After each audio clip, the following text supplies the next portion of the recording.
Assalamu alaikum. Wa alaikum assalam. I have a this is Muhammad Sharif calling Mount Vernon, New York. Who I'm speaking with?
Assalamu alaikum all. Wa alaikum assalam. Wa alaikum assalam. Brother Muhammad Sharif, Mount Vernon, New York. How are you, my brother? I'm doing good. How are you this morning? Feeling good. Feeling good. Right. Okay. Let me ask you a question. Okay. What is, it says it's being telecast or something like that for AI companion AI. What is Yes. it? That's a transcript. So everything that we're Mm-hmm. saying and discussing on here gets broke down in the transcript. Mm-hmm. Typically, I share that transcript with our board of directors because it kind of goes into a permanent record. It's not a perfect translation of everything, but it's a pretty solid translation of everything that's discussed. Mm-hmm. And from a legal standpoint, it's 100% acceptable, and especially when you pair it with the video, the Zoom video. So like for record purposes, did you have a meeting? What did you discuss? All those types of things. It's fantastic. It's perfect for that. And it gives us an idea. What did we talk about? What did we decide?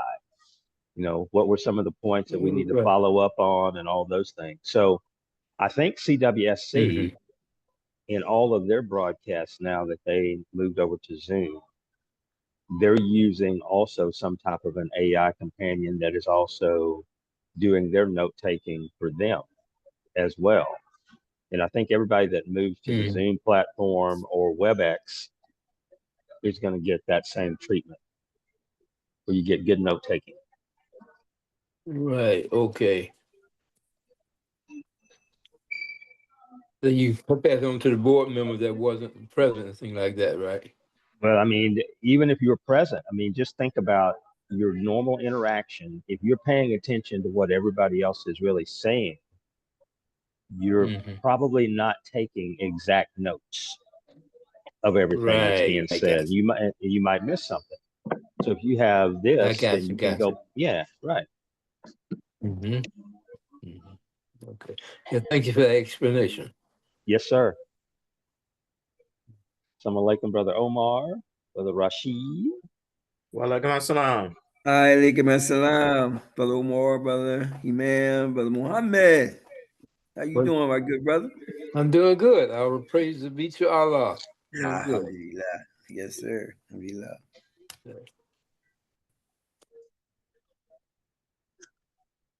Omar, I made another plea to Sister Fitra to get me in contact with Sister Anissa Dawan. Okay.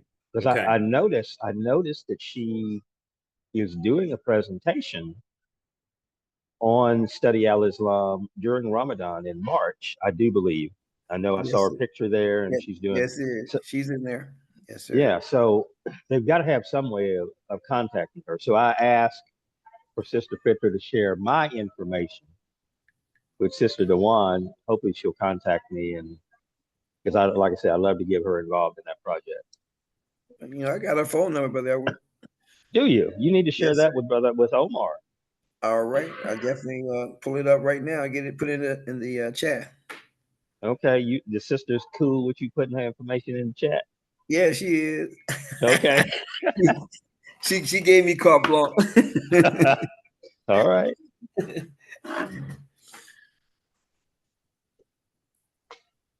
Yeah, let's see here. Let me pull this up real quick.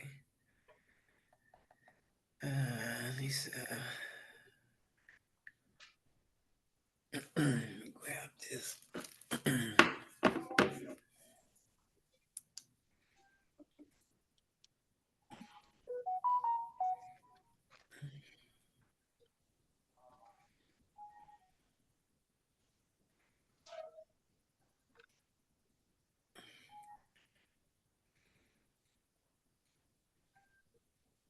Lisa. I guess the saying go, you can't be in two places at one time at the same time. It's a very difficult thing to pull off.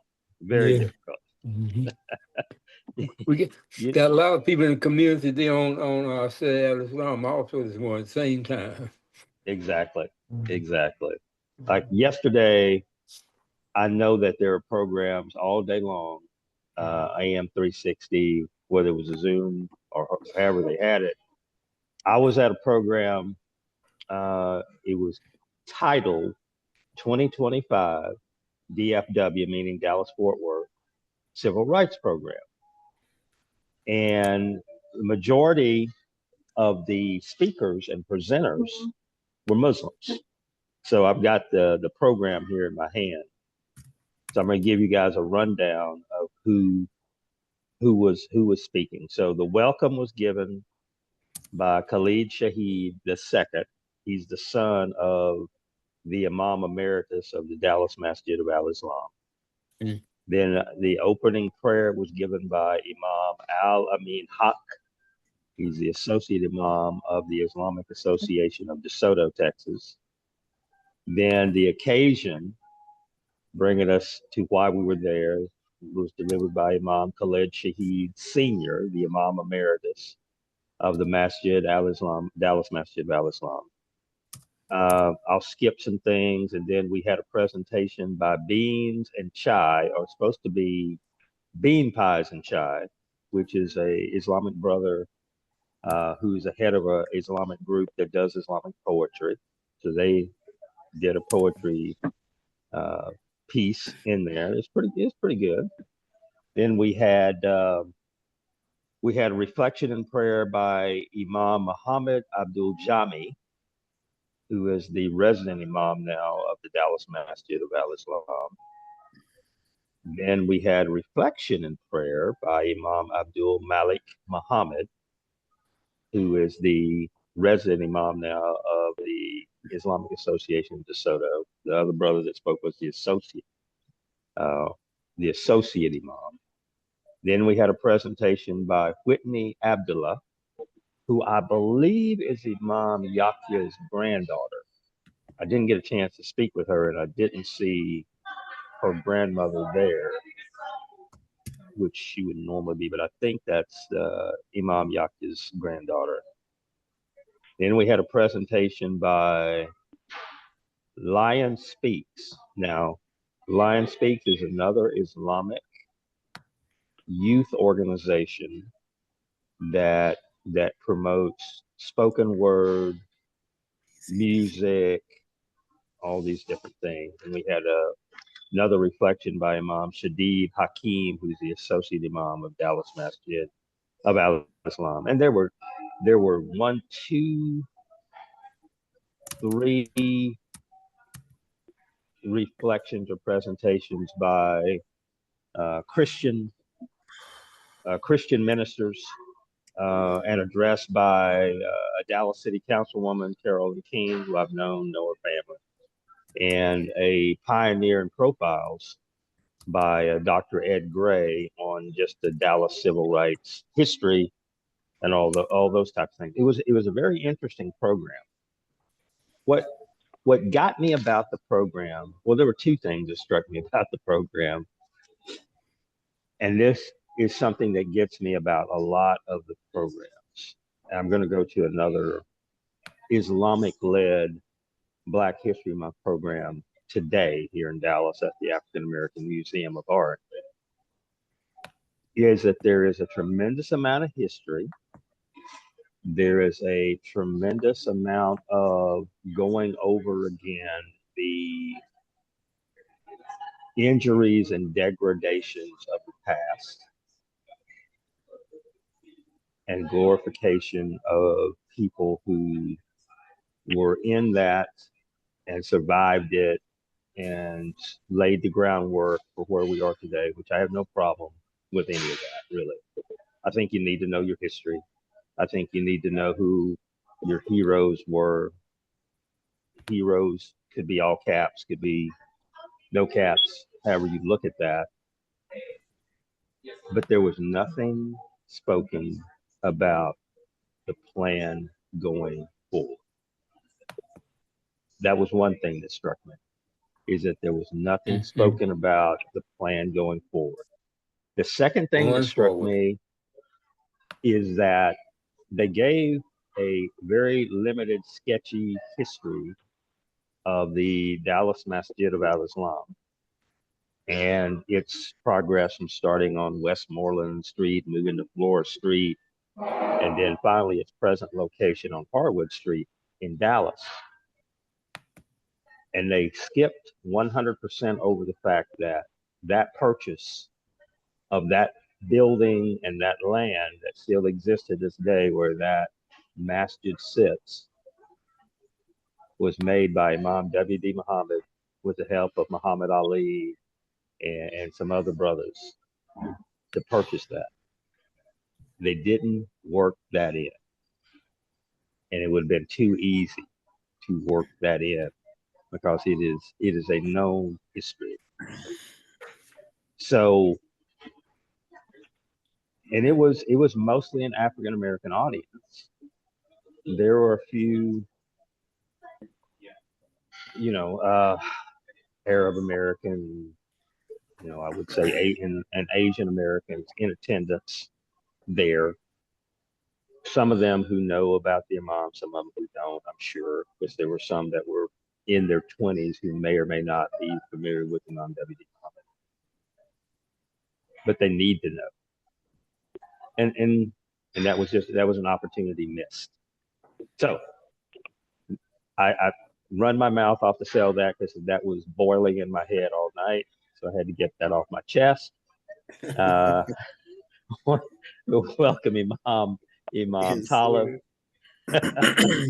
Imam Adam Dia, and I know we'll wait on. We got a couple of people that will be joining us shortly, but Imam Talib, if you would go ahead and open us up this morning, and we'll get started. Yes, sir.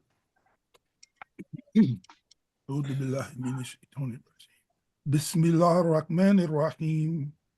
Alhamdulillahi Rabbi Alameen. Ar-Rahman ar-Rahim. Maliki Yawmiddin. Iyaka nabadu wa iyaka nasta'in. Ihdina sirata mustaqim. Surat al-ladina anta ilayhim ga'ikhriu maundubi alayhim waladolin. Ameen. Ameen. Alhamdulillah. I mean, Yeah, assalamu alaikum, everybody. Alaikum Well, assalam. Have a good day. alaikum salam. Well, how is Imam Talib this morning? Oh, I'm doing. Look, You say, you oh, caught me. Yeah, no, you caught me off guard because I started to say something, but then I said, well, let me let others pick up. But no, I'm doing fine, man. Praise be to Allah. Just my typical Sunday procedure. Masjid Muhammad is having a community meeting this afternoon, but that's not until 2:00. So we should long be finished before then. And I did send you all the announcement Yes, I got that they mine. put in the bulletin. It's a weekly bulletin that they put out, and our Ramadan sessions starting in March is in that bulletin. So all of us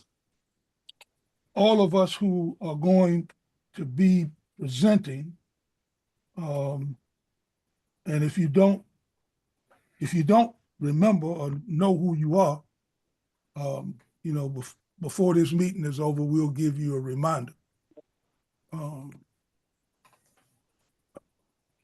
So I don't see Kalita on here, but she's, if I'm not mistaken, she's up first.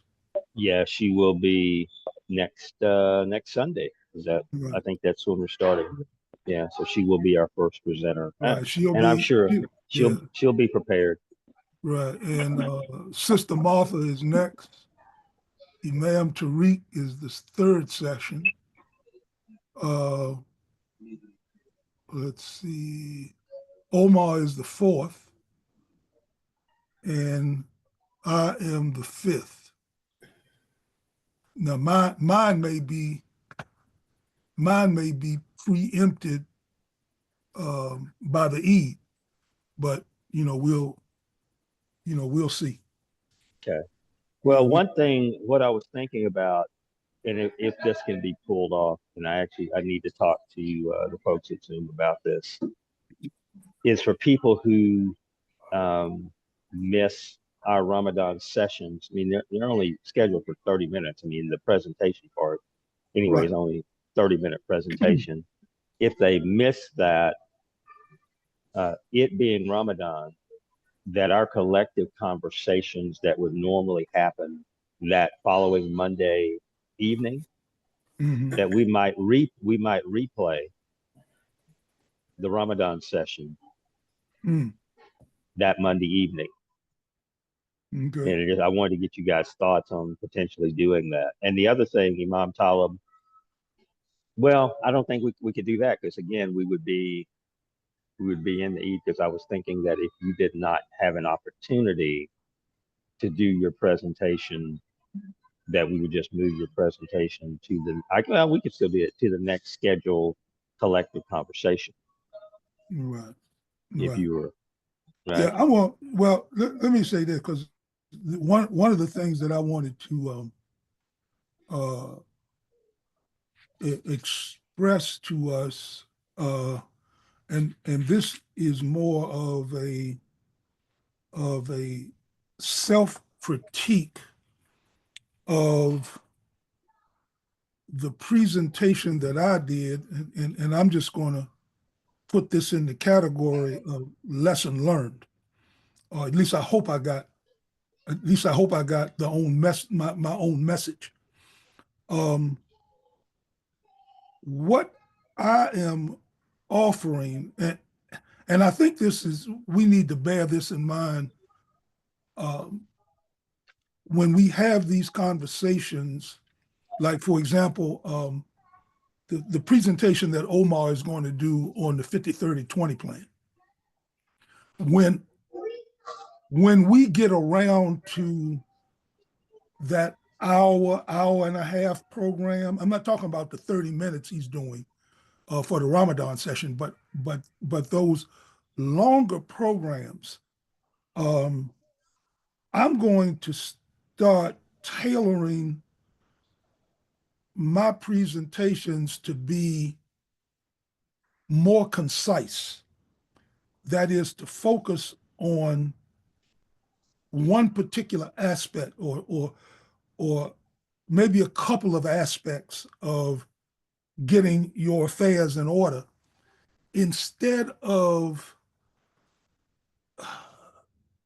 giving so much information in like a 45-minute presentation. It's so much that you don't really, you walk away with a whole bunch of information that you don't really know what to do with now, because it wasn't focused on one particular aspect. So what I'm thinking is, in the future, and I'm going to use this as an example, I have a healthcare directive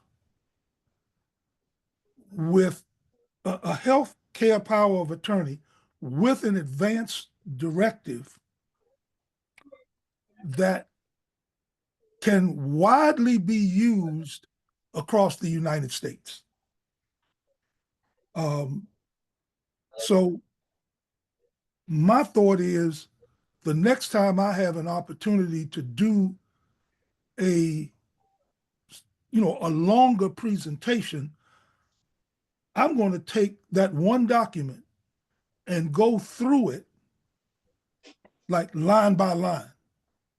And all we're going to talk about is your healthcare power of attorney and the advance directive. So that when I'm done,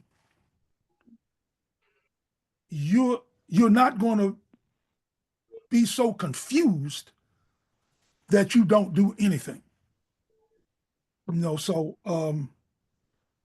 and I'm just wondering, for any one of us that does presentations, do we want to try to focus more on one or two aspects of that presentation, as opposed to try to giving people as much as you can within the time that's been allotted?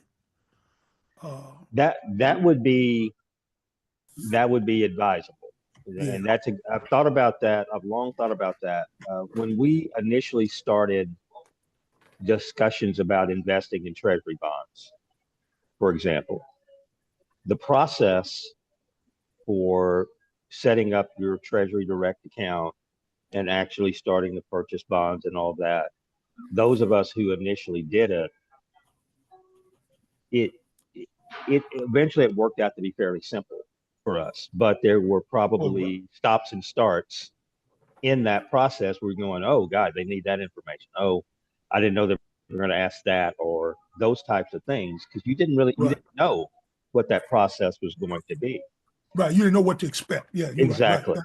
Yeah. So then once we had ours established, and then we were encouraging other people to follow in our footsteps, if you were on the phone with someone trying to walk them through the sign up process, at a certain point in time, you hit a wall where you could not go any farther with them, because you had already done that. And that type of information that you had was not for them. So you came to a stopping point where they needed to go forward. Right. So, what you're talking about is something that's needed, because I had the same issue with my younger son when I helped him or encouraged him to go ahead and start his first account with Fidelity. And he's in Maryland and I'm here. And I'm walking him through the process, and there's only so far that I can go You with can him. take, right. And then it's got to like, okay, Taz, you got to, you'll figure it out on your own. And if something comes up, just to the best of your knowledge, tell me what it's asking you, and I'll search my brain for when I was there to kind of walk you through that. Yeah. So, yeah, I think it would be helpful in all occasions, even when we're talking about the 50-30-20 plan, and we're talking about that money that's invested. And it didn't necessarily have to be in stocks and bonds. It could be a high interest savings account or something like that. Of how do you go through the process of opening a high interest savings account that's not affiliated with your bank that you do your banking business with right now? How do you set that up? And what information do I need to have? And how safe is this? And where do I look to make sure that they're federally insured, and all those type things, and the insurance process of what kind of questions do you need to ask the insurance agent?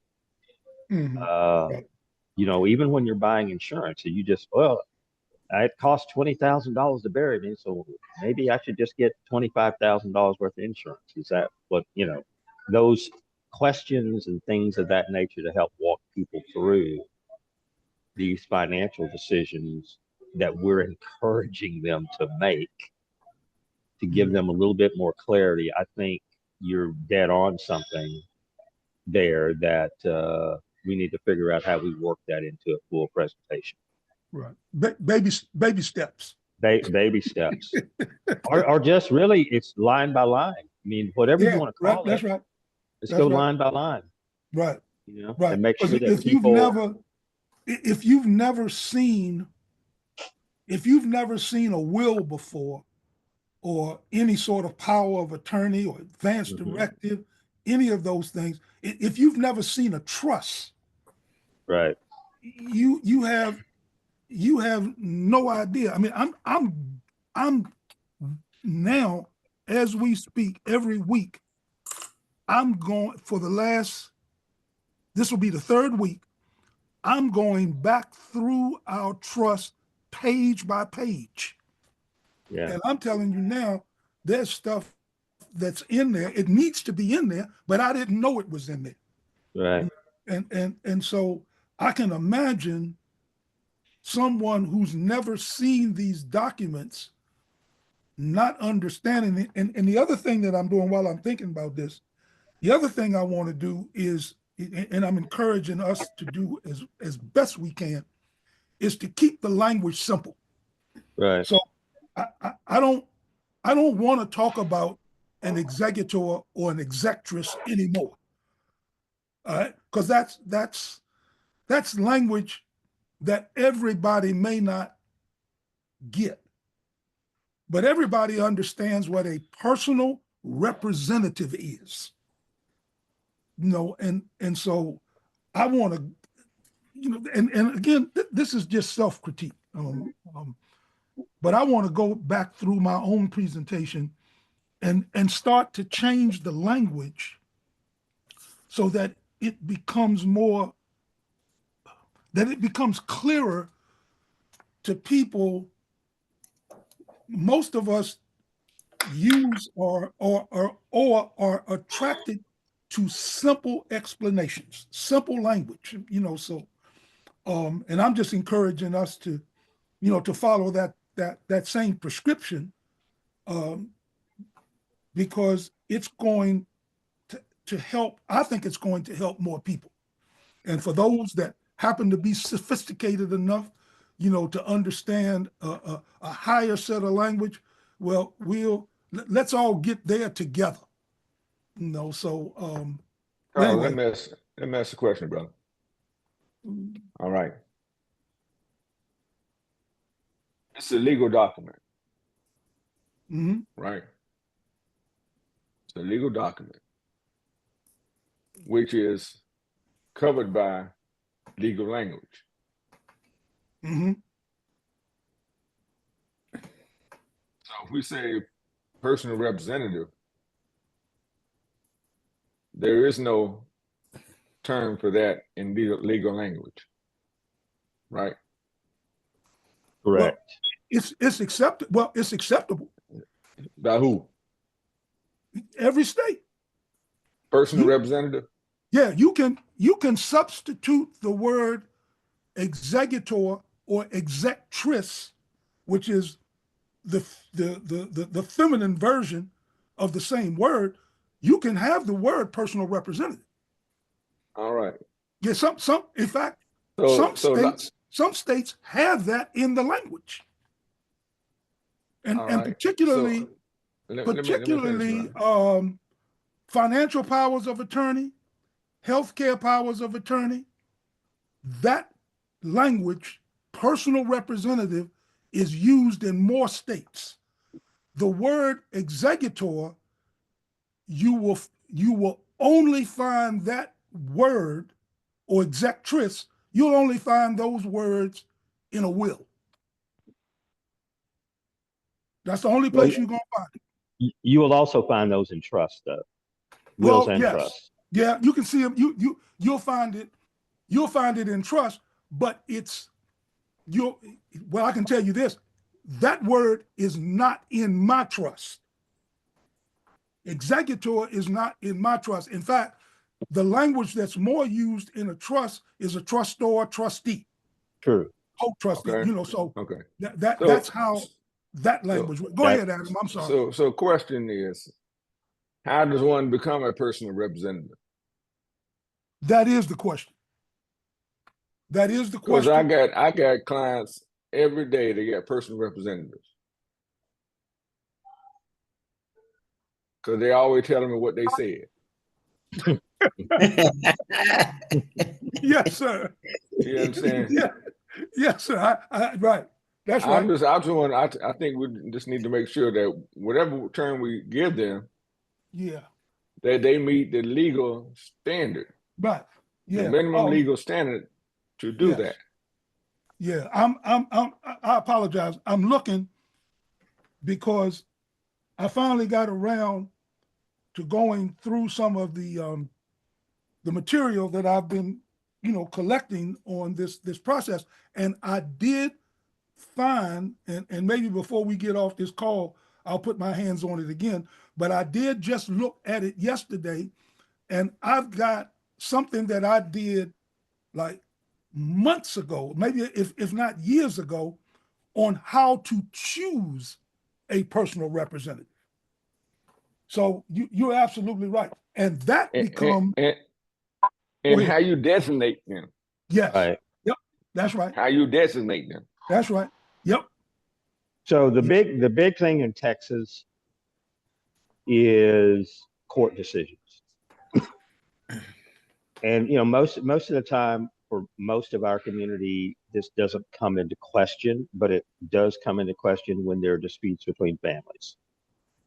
So you can have someone, and it could be a minister, it could be the brother-in-law who is an attorney, lots of different people, as Adam was saying, is somebody's personal representative who told them they need to do X, Y, or Z with this. So it really comes down to whether courts have accepted the process in which this particular individual was chosen to be the manager, decision maker, guide to decisions of this particular property, estate, that's right, individuals, assets, whatever the case may be. So your state's law and what documents have to be presented. And trust me, I've seen some of the best and some of the absolute worst forged documents presented in estate cases that you can imagine. Because I used to work for a gentleman by the name of Curtis Johnson, an attorney.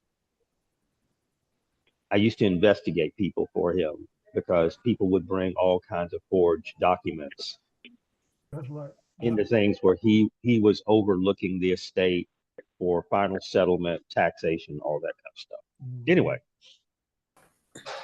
if you have followed the legal process and said that John Phillips is my personal representative in case that of my death or impairment or whatever, that he is in charge of distribution of my assets, paying my bills, blah blah blah blah blah, that type of thing, of separating my estate for the sake of my children, grandchildren, pet, parakeet, whatever the case may be.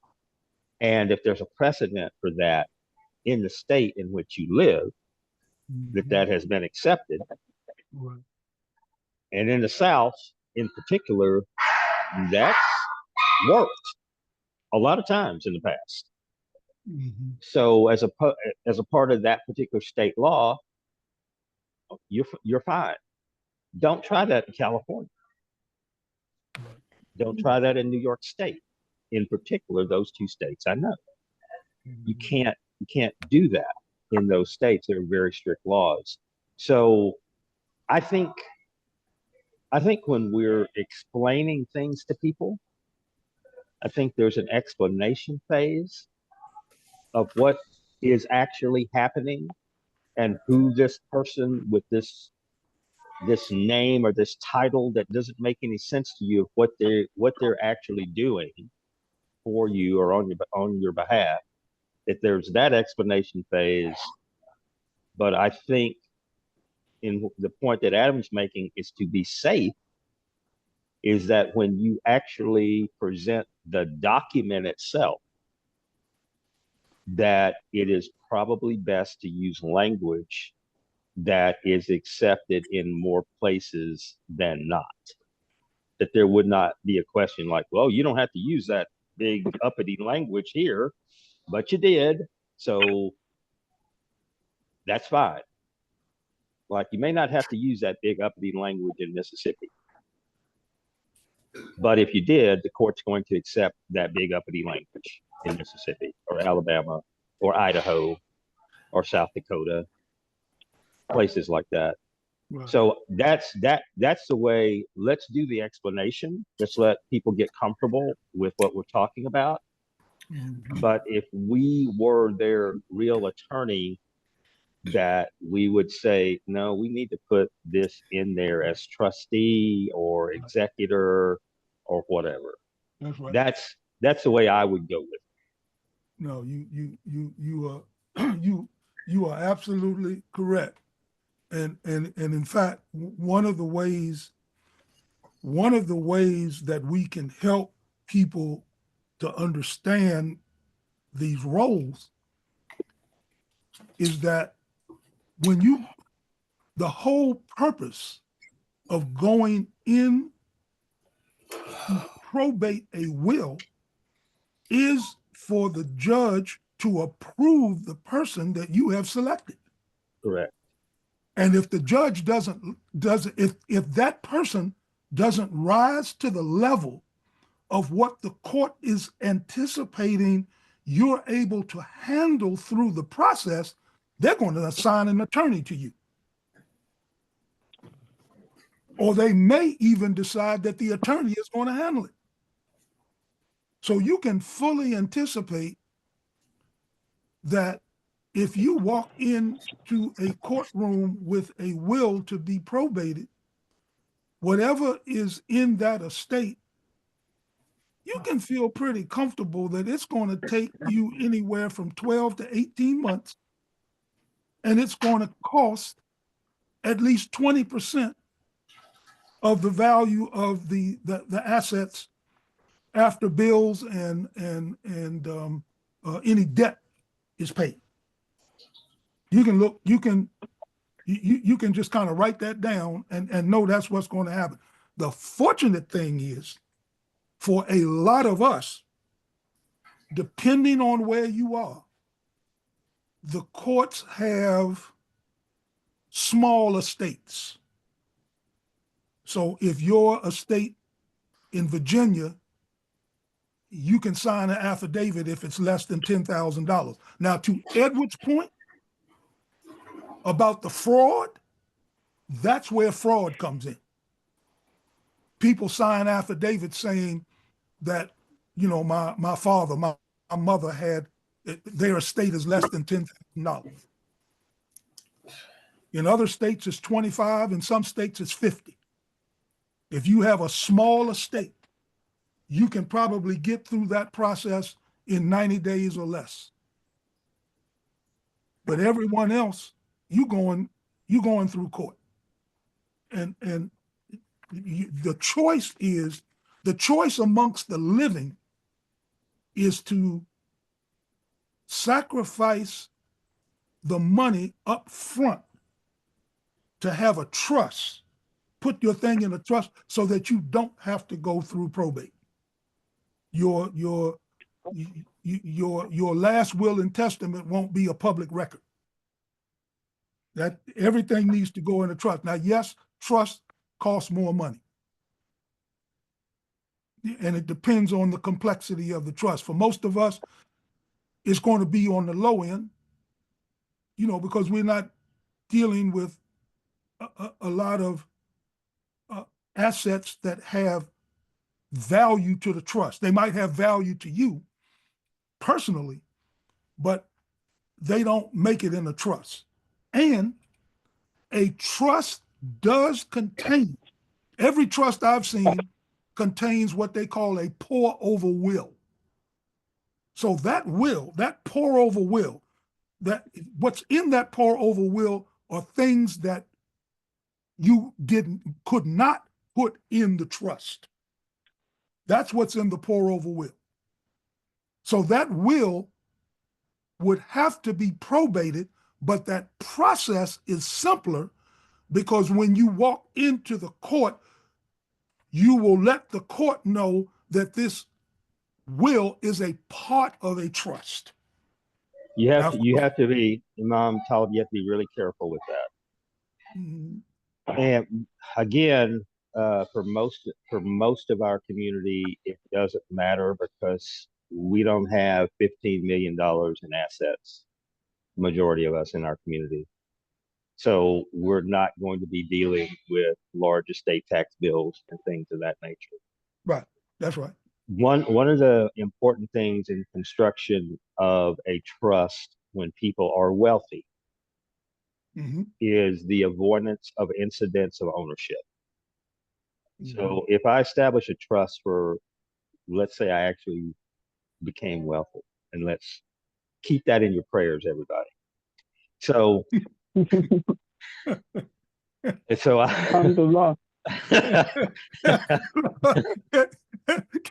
can I get a Amin? So if that happens, and I establish a trust for my two boys, and what I want to do in that case to avoid all this probate and all these legal matters and establishment of that particular trust is to make it irrevocable. So in setting up that irrevocable trust, I basically point certain assets of mine. Could be real estate properties, could be investment properties, could be cash in bank accounts, whatever. That those things are designated to go into that trust. So those things are moved immediately into that trust. In other words, they're taken out of my control. That's right. Right? That's right. And it usually takes a period of time to do that. And usually we're talking about any assets that I've had for at least a year. So if there has to be anything that has to be liquidated and then reappropriated, that, you know, there's long-term capital gains treatment of it, all this other mess. And all the tax implications that go with that. Yeah, all of it goes with that, and that's all handled, and then the stuff is moved into the trust clean. Right? Right. And doesn't mean that my boys can't throw me a few bones out of there if they want to, and all that kind of stuff to make my life easy. But anyway, all of that's over there. So now if I have a pour over will,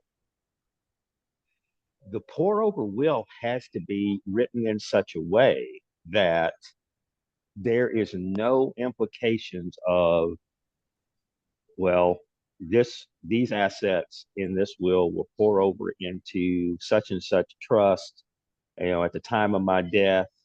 And you can't say something like, if my children have been good managers of the assets that they have, or if they made sure to take care of the homestead that I live in, until my death, or all that stuff, because any judge can look at that and go, well, you still are exhibiting power, Right. Over what they were doing with trust documents and stuff like that. So I'm going to tell you what, I'm going to invalidate the trust and throw everything back into your estate for taxation. Right. Because there's incidents of ownership. Now, Right. most attorneys you deal with are not going to let you make those mistakes. Right. At all. Most of the mistakes are made with parents ruining the fact that they move things into a trust for the kids in the first place. They don't like the lifestyle their kids have. And, now they're angry and wish they could undo stuff and that type of thing. And, that's usually outside the court system. But I just say, be careful with language. Right. When you're doing fancy stuff. And I agree.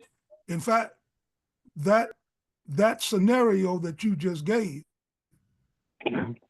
would apply to irrevocable trust only, not a revocable one. And that's the kind of that type of discussion about trust in particular. We may have lost people on this call right now, not understanding the difference between a revocable and an irrevocable trust. And that's the sort of process that I want to start using language to help people understand the differences. And I'll be honest with you, it's going to be a tough task, because much of what I'm even discussing with you all now is language that I only recently learned. I didn't grow up learning this language. They wasn't, my parents didn't talk about this in the household. When I was hanging out on the street, I ain't know nothing about no will. The only time you heard anything about a will was when you threatened a nigga, asking him if he got his stuff in order, because you getting ready to go see Jesus. That's the only time that's the only time death would come up.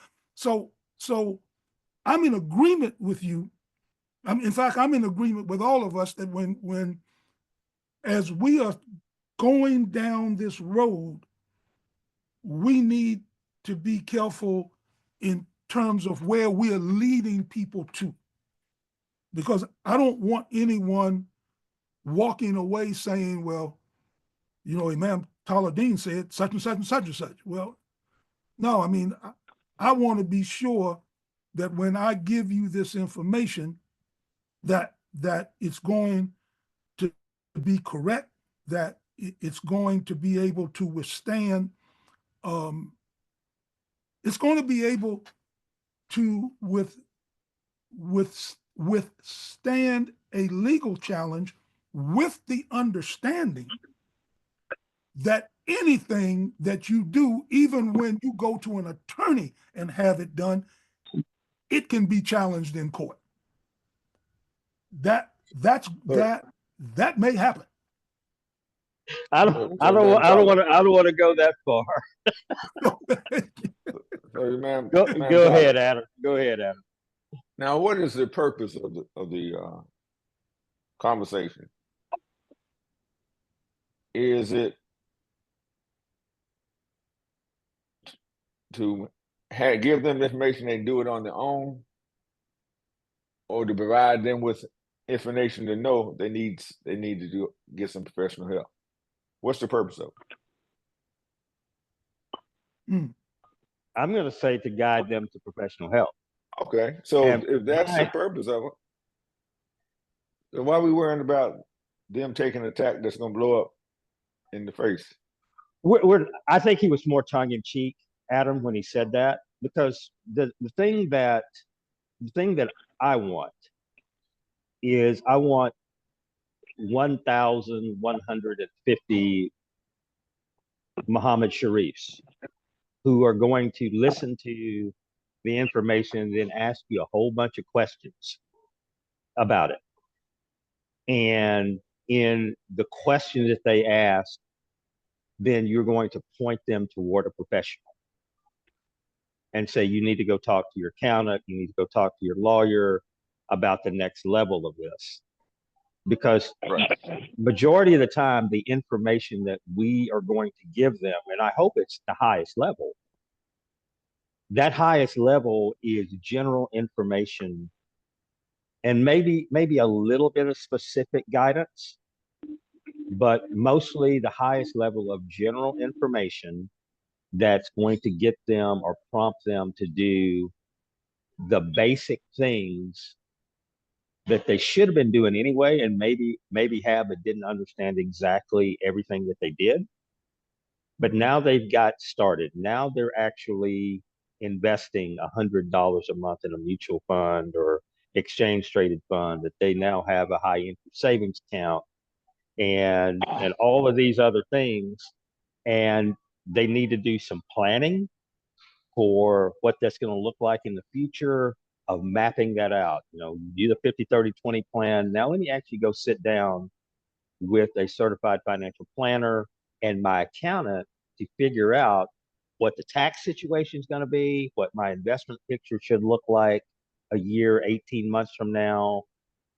When should I be doing an analysis to determine whether or not I need better investment choices, and all of these other things that in a professional can pull, professional team of professionals in some cases, say if you're a small business owner, can help you pull everything together into something that you understand.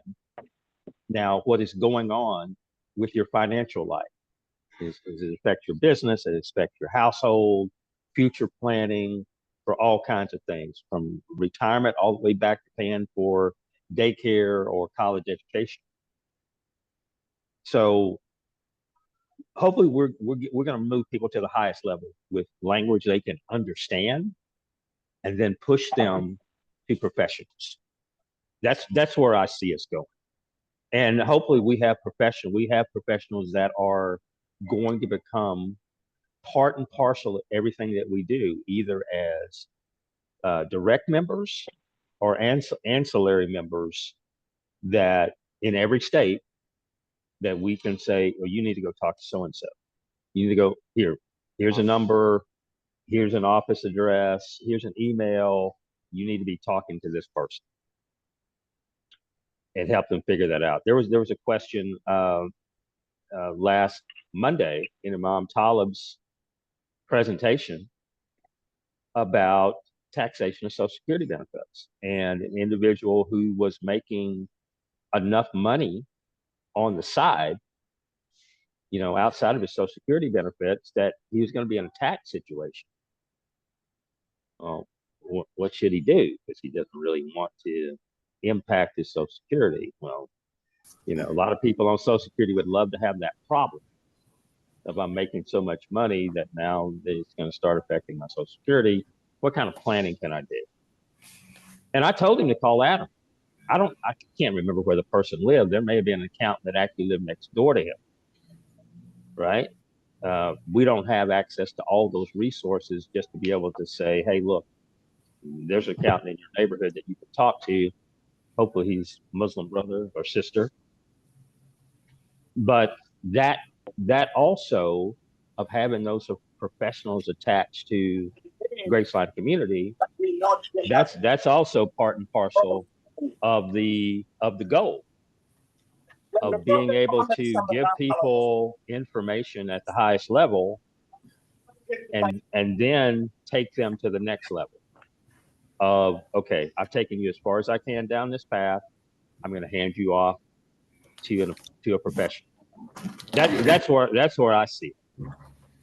Well, that's something that I'm thinking about concentrating on is getting a call with Muslim accountants around the country,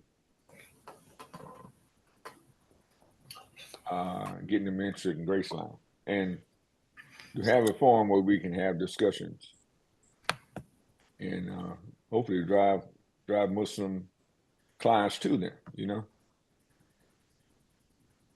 because the way the industry is developing, you don't have to be next door Correct. to do the returns. Right. You know, I mean, I get clients all over the country, you know, and live in other countries of the world. A couple of them I've never met, but I do that. They send me their stuff every year, you know. Mm-hmm. So the same thing, and we can have that kind of discussion and get more involved in tax planning rather than everything we're talking about 2024 is tax planning, because 2024 is over with.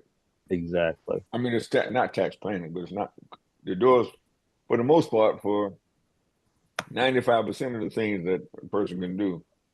That door is closed on December 31, 2024. There are a couple of things they can do Mm-hmm.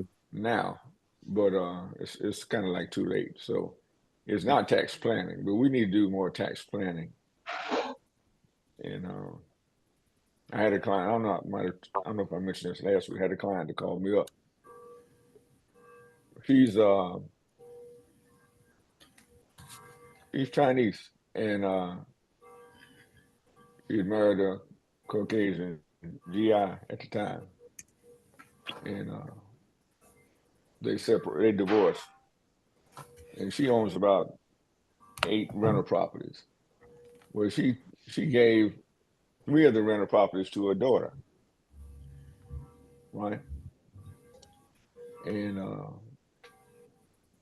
if her daughter decides to sell them, she's going to pay capital gains on all of them because her basis is 0, right?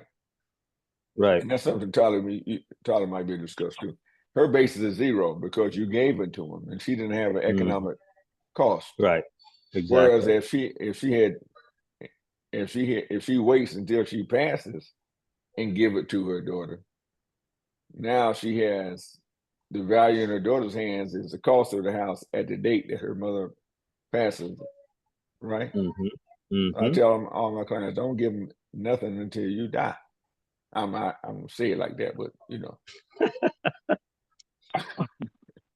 I try to be diplomatic because you know, if the house is worth $200,000 at the date that you pass, then it's $200,000 in your daughter's hands, and it's called carryover basis.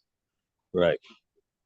Whereas if you give them to them, your daughter's base is 0. So if she sells it for $200,000, she got to pay a gain. It's not even a capital gain because if she sells it before the first year, that's an ordinary gain.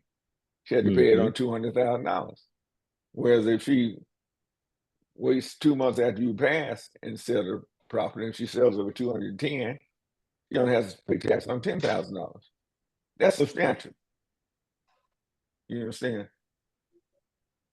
But most people don't know that, and they don't know where to ask the question. So that's information we can put out there real time, because more than likely someone will need that information one way or another. 100%. That is dead on the type of stuff that we need to have at our fingertips, and that people in our audience and beyond need to know that they can trust us to put them in, either give them that information or put them in contact with somebody that's going to share that with them, can answer that question very quickly for them. Mm-hmm. Because 9 times out of 10, especially when talking about our community, because we don't do the planning, that these are questions that come up as an action is about to be taken. Mm-hmm. There is no years of thinking about this, of, well, you know, when so and so turns 30, I want them to have these 5 houses over here. When they turn 40, I want to give them grandpa's old property and stuff like that. And you're talking about somebody that's 7 years old. Right. We haven't evolved into much of that type of thinking. Usually it's I'm tired of having to deal with these 5 rental properties, you know, over there that were left to me by grandma. I think I'm just going to sign them off to Joan tomorrow type of Mhm. thing.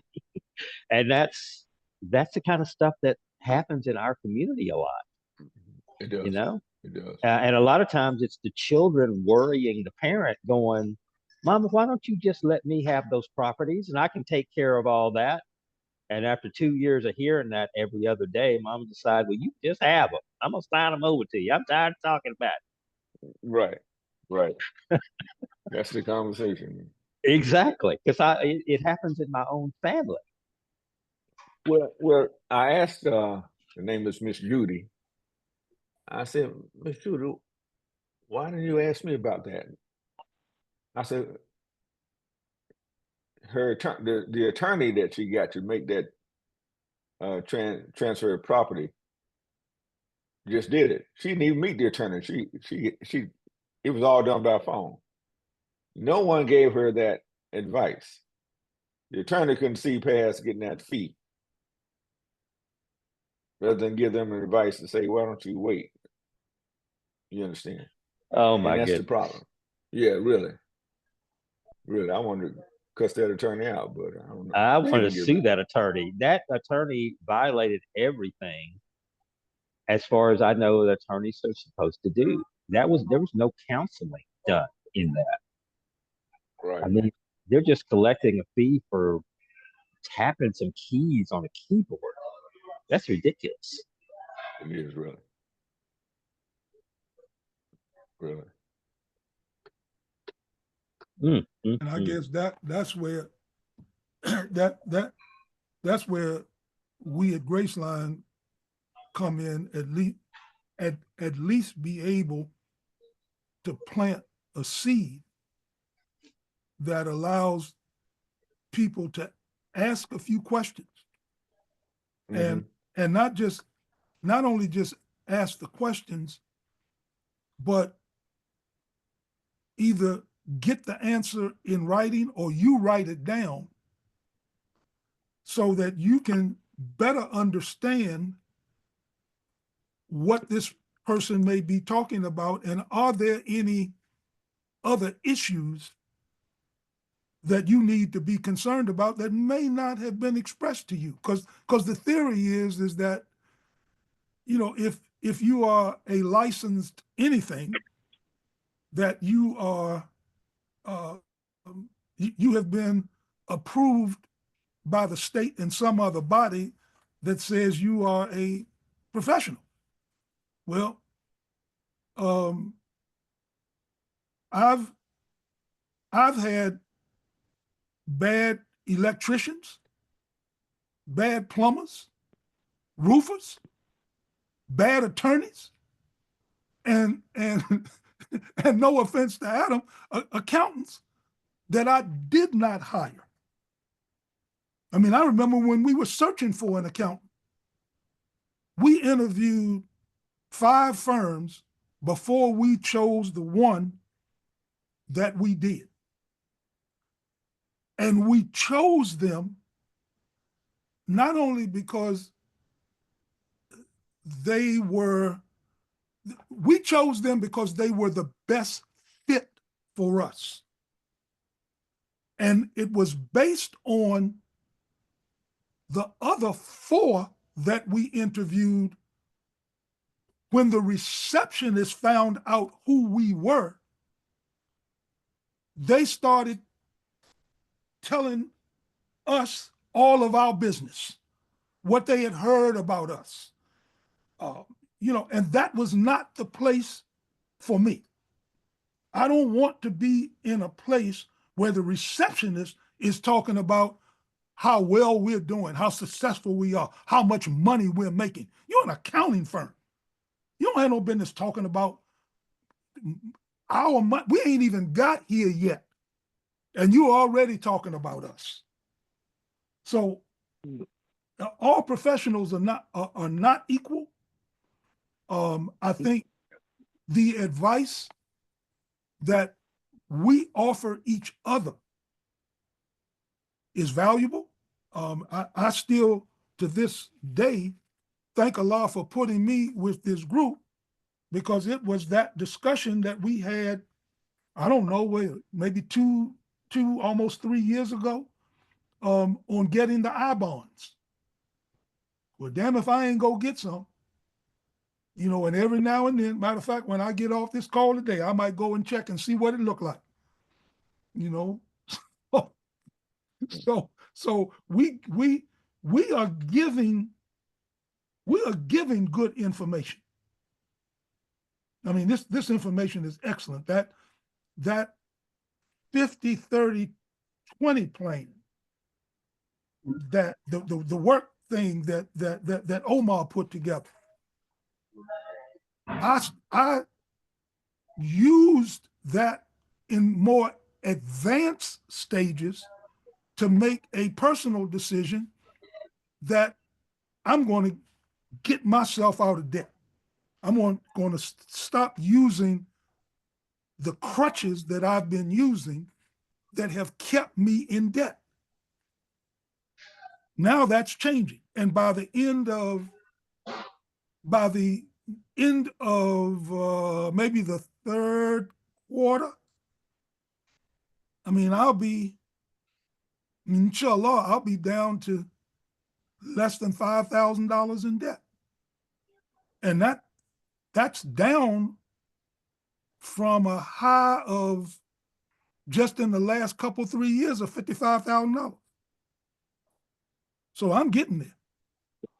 You know, but it's because of these sessions, because of these programs, because of listening and watching and observing the information that we've been sharing with each other.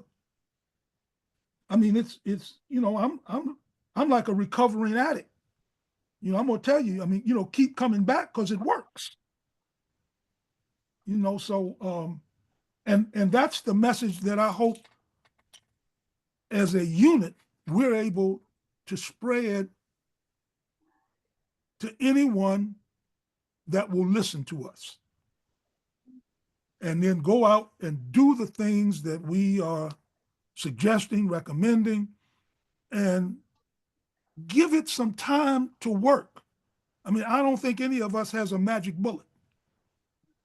You know, so, you know, we gotta help folk to understand that it took you years to get in the position that you in, and it's gonna take some patience on your part to help you get out of that.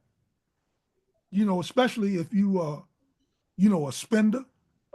You know, you've become more accustomed to living paycheck to paycheck than you have been, you know, having any sort of savings or investments, you know, or anything of that nature. You know, you need to start weighing if you're eating out 2-3 times a week, and you may be spending just, you know, 20-30, you might be spending $90 a week eating out. Well, think in terms of how much groceries you can buy with $90 and meals you can fix.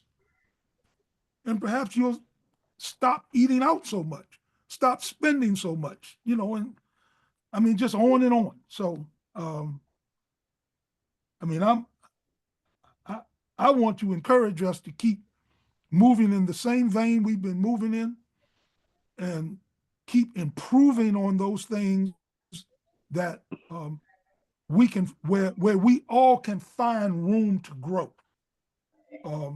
That's why I have no issue in putting my stuff on the table and let you all chop it up. Because it's going to, my hope is that it makes all of us better. Not just me personally, but everybody. Walaikum salam, Harris. Yep. Do you have something that you wanted to add?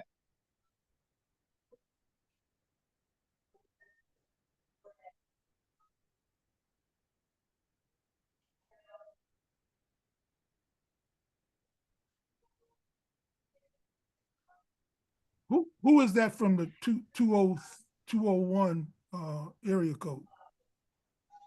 You know who that is? I do not. I thought they were trying to say I something. am. Oh, here we go. I am, but I wasn't trying to say anything. All right. All right, my apologies. I thought you were. Okay. my apologies. I just want to say, alhamdulillah, I appreciate this program. I thank Brother Muhammad Sharif and his wife for inviting me. Well, you're most welcome, and feel free to offer us any of your insights or comments, or because we will readily accept them.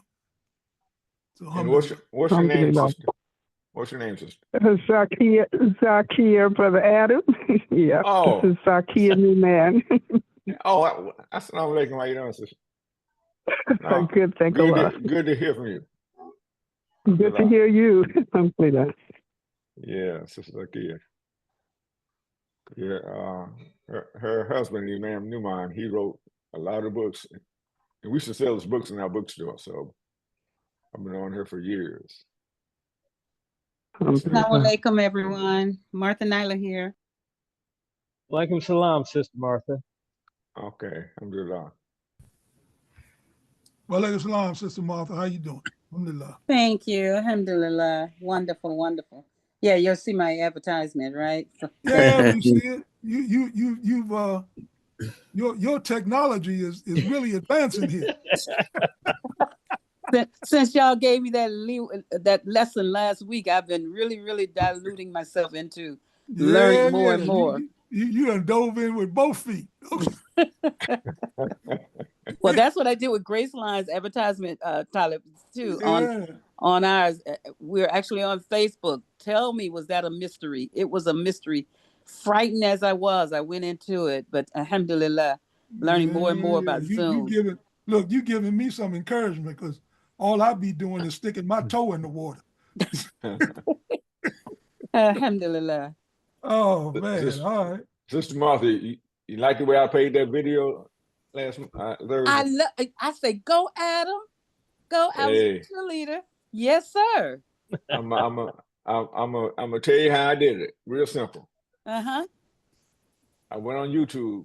And I typed in, how do you play a video in a Zoom meeting? Well, I tell you, Adam, I got about 15 little videos, and after looking at 2 or 3 of them, I was an expert. I hear you. When I learned that, say, make sure your computer sound is on, I said, okay. So I've been playing videos as well. But you're right. I looked at about 10 or 12 before I got it down pat. I tried to listen to this Asian guy. I said, no, that's not working. Tried listening to this young African-American young lady. I was so struck that she knew so much. I couldn't even comprehend. I mean, for seeing her discuss it, share it. So finally I went to an older person and I got it. They on our level, right? Yeah, exactly. It is all about how you think. Communication styles. Communication styles are important for transfer of information. Very important. Hey, before I have to go, it's Rashid Salah. Assalamu alaikum, everyone. I had a question that was asked of me, and I didn't want to answer it because I didn't think I had the updated means and ways of doing it. I have a young man who is getting some money from overseas from Dubai. And the money is coming into the States, and he was asking me, was there a mechanism by which we do it, or how legal is it, or how does it work? So Adam, from a tax person, and Edward from a financial person, maybe you guys can help me answer this question for him. Is there anything he needs to have money transfer from overseas, or what does he have to go through, the exchange commission? I don't know.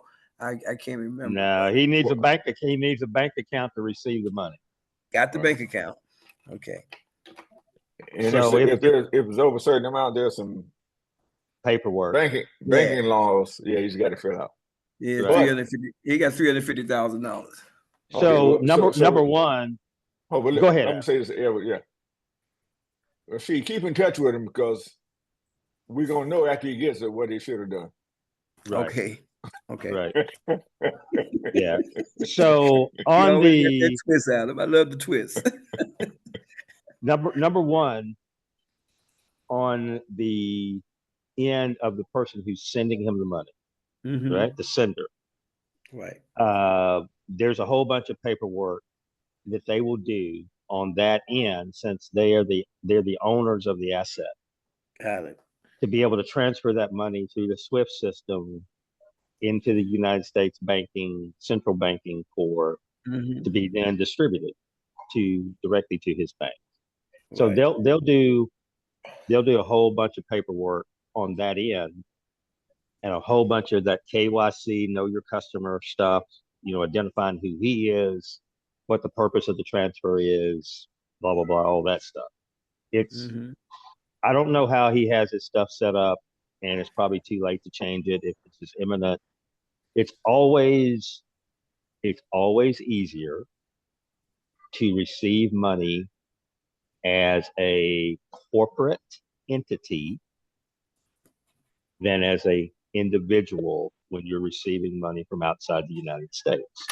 Yeah, Or if you're sending money from the United States to another country to someone who's not a family member, it's always easier to send that to some type of business entity in another country, because when you get down to purpose, it's a much easier question to answer as far as why are you making this transfer. So he's doing it as an LLC, which LLC. I wouldn't have done it as an LLC, because that's the same as simply doing it as me. Okay, got but if he's set up that way, he's set up that way. It's not going to change. It's not going to change the taxation much or anything at all. And Adam can speak to that better than me, but typically that it doesn't, there's no benefit to receiving it as an LLC over receiving it as a private individual. Okay. But if he's got it, he's got it. So yeah, hopefully he does something good with it. Yeah. Okay. Before Rashid needs to go, can we at least start a discussion about what collective conversations is going to look like Monday? Yeah, collective conversations is going to be me talking about how fat people are.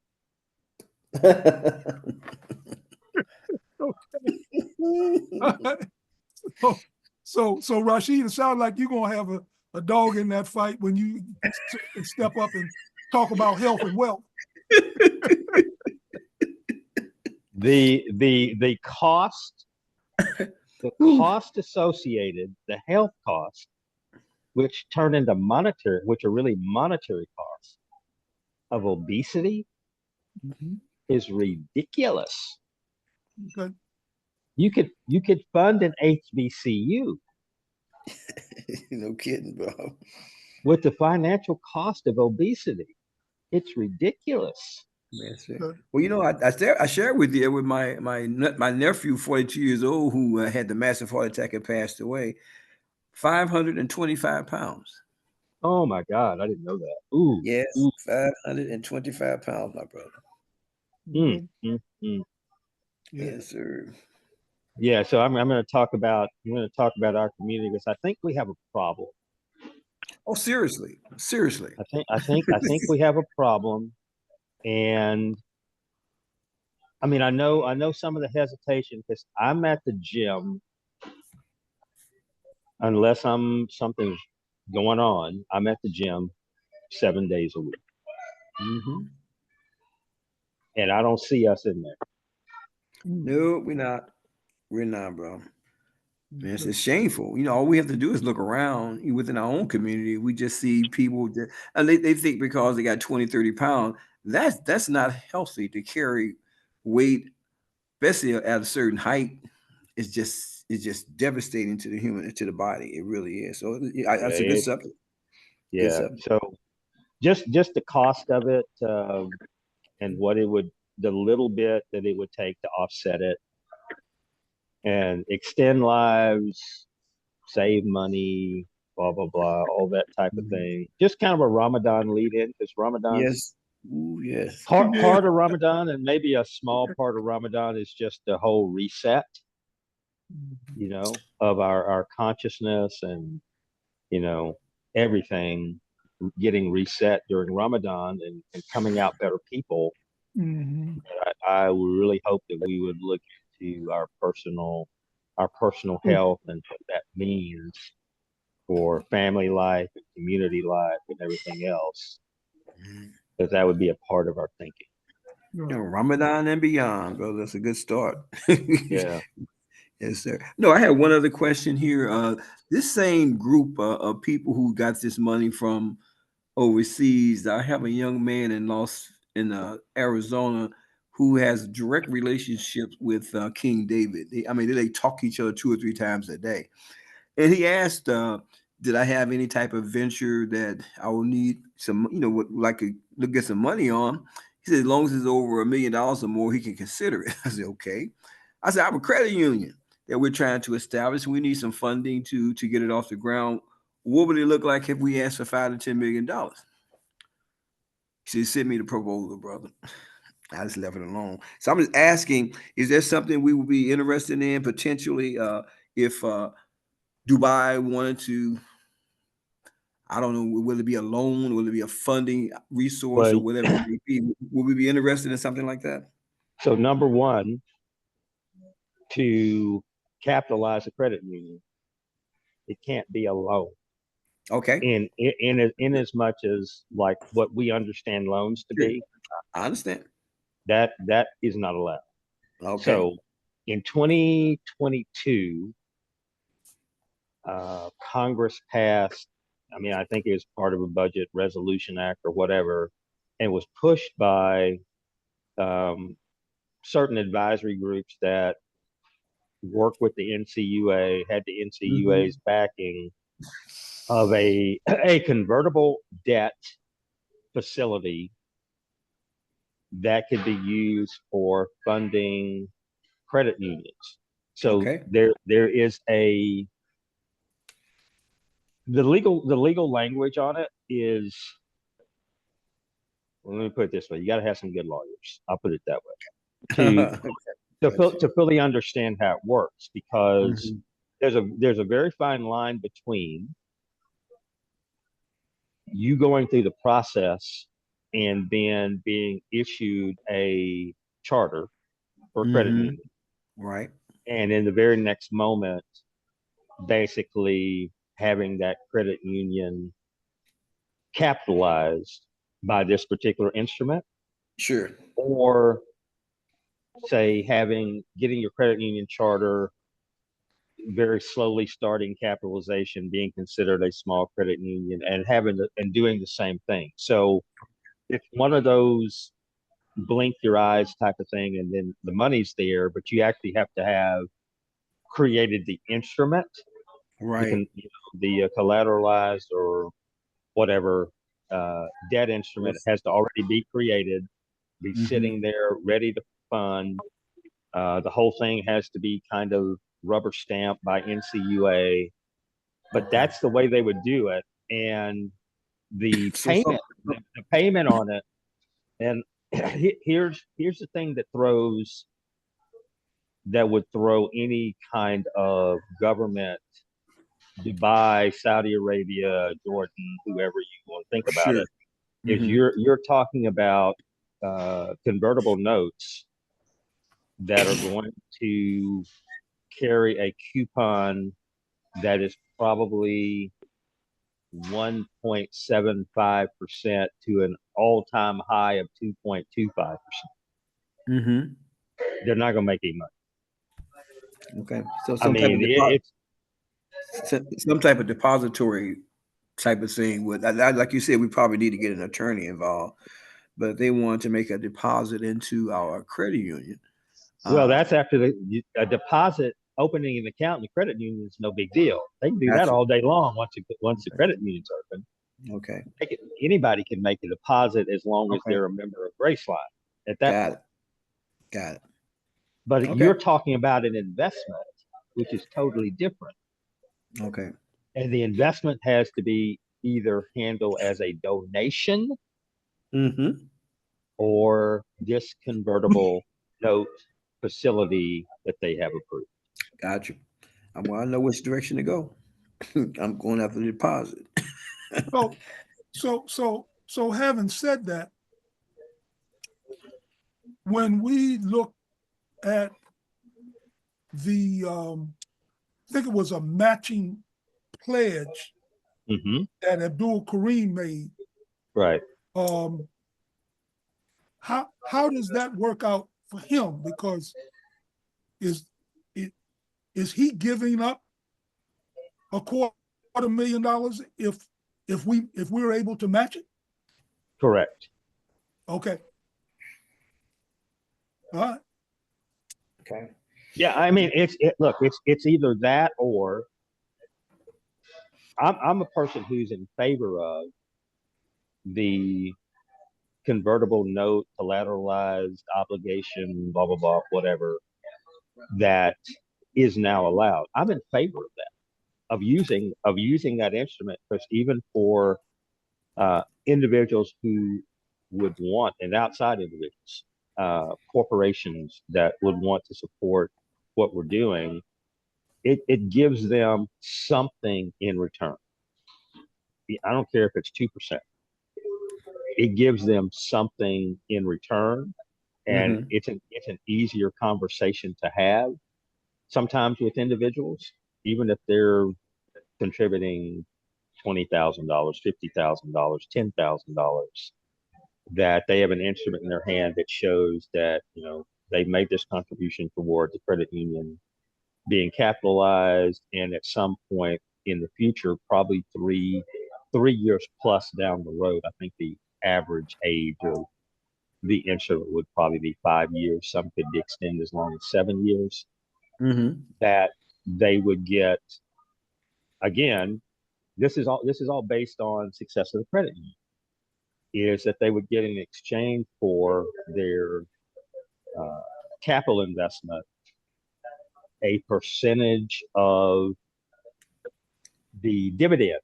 So they would get a dividend share. Basically, that's what you're talking about. Okay. Yes, sir. And they would control more. They would control more of the dividend for the lifetime of the credit union as a credit union group. I don't know if there is I didn't get far enough in reading the entire document to know if there's an exit for them. Yes, I'm pretty sure that they could transfer their interest to another party at some point in time if they wanted to.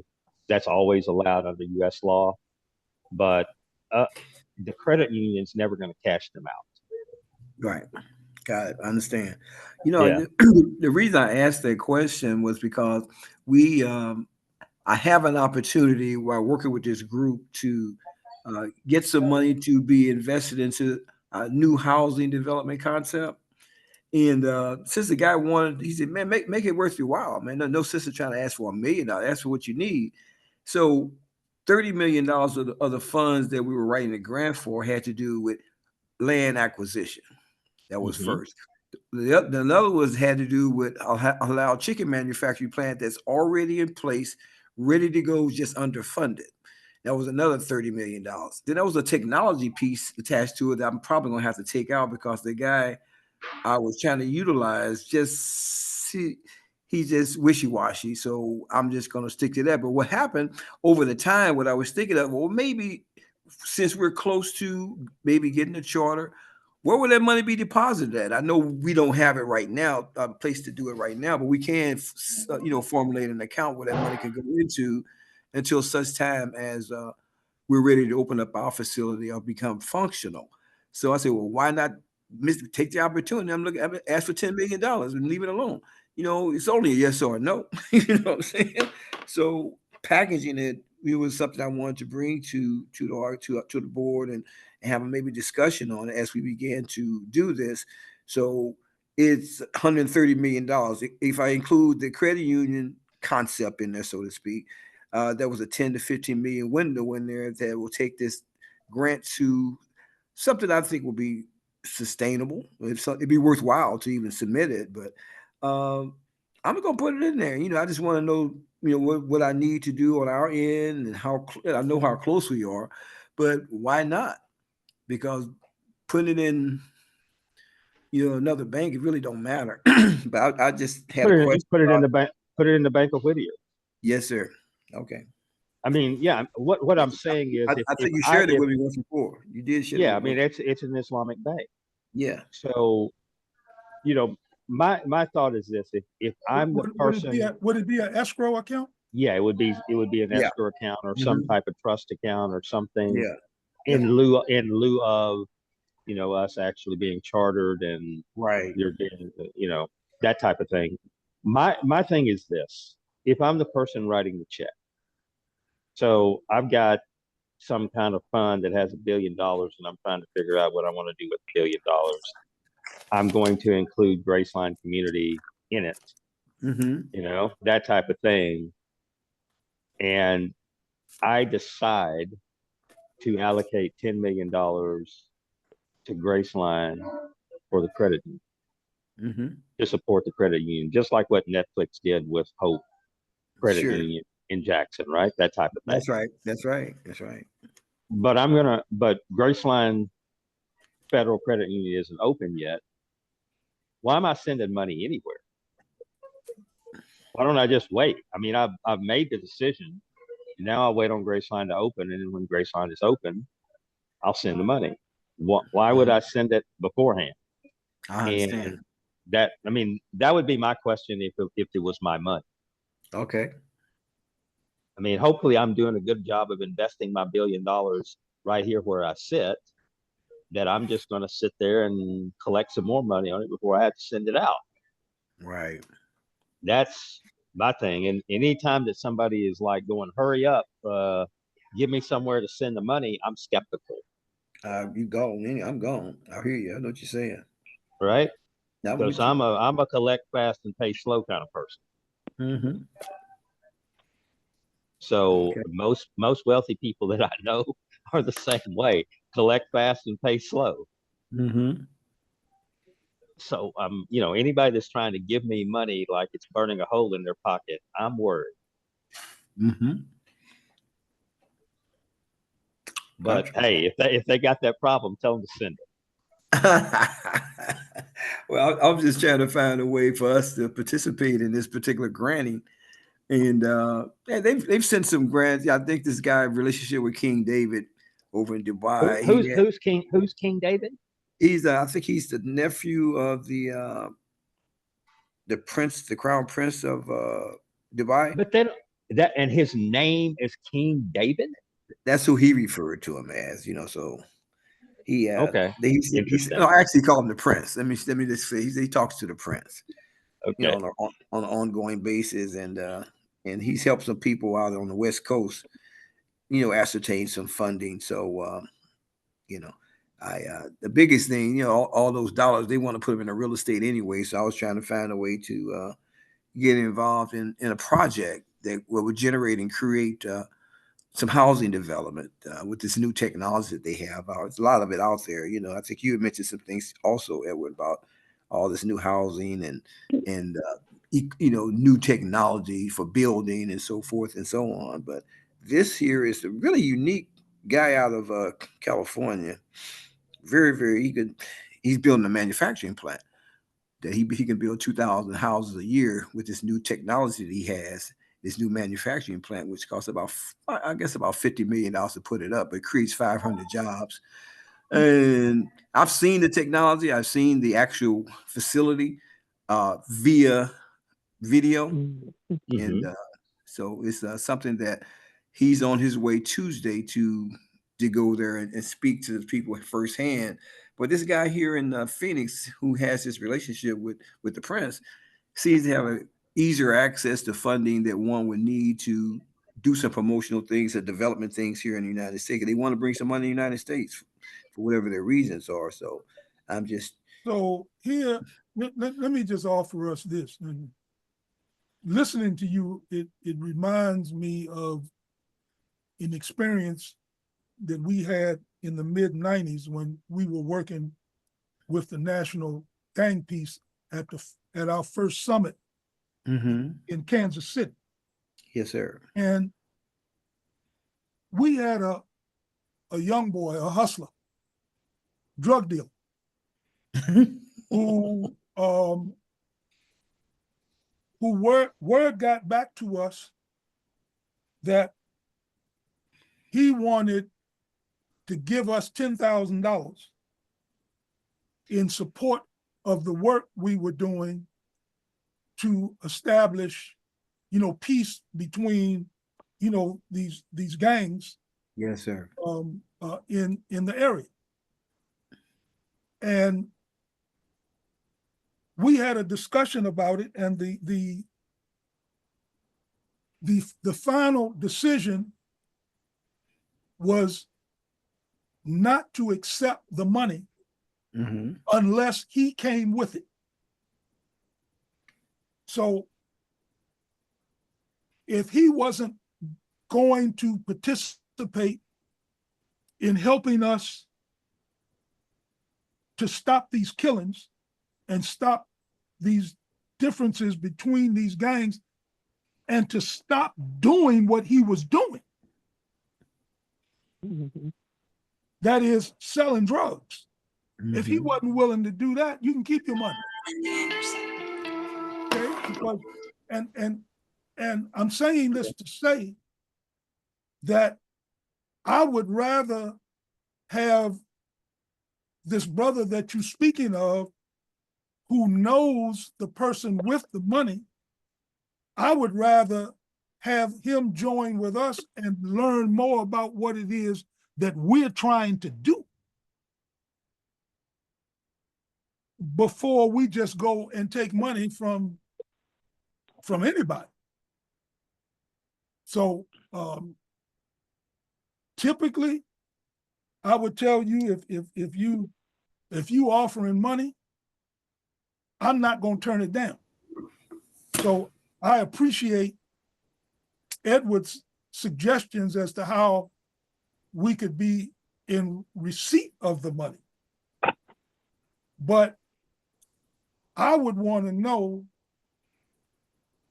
when I make my investment in Graceline, it's going to be an investment into the vision, what it is that Graceline has built.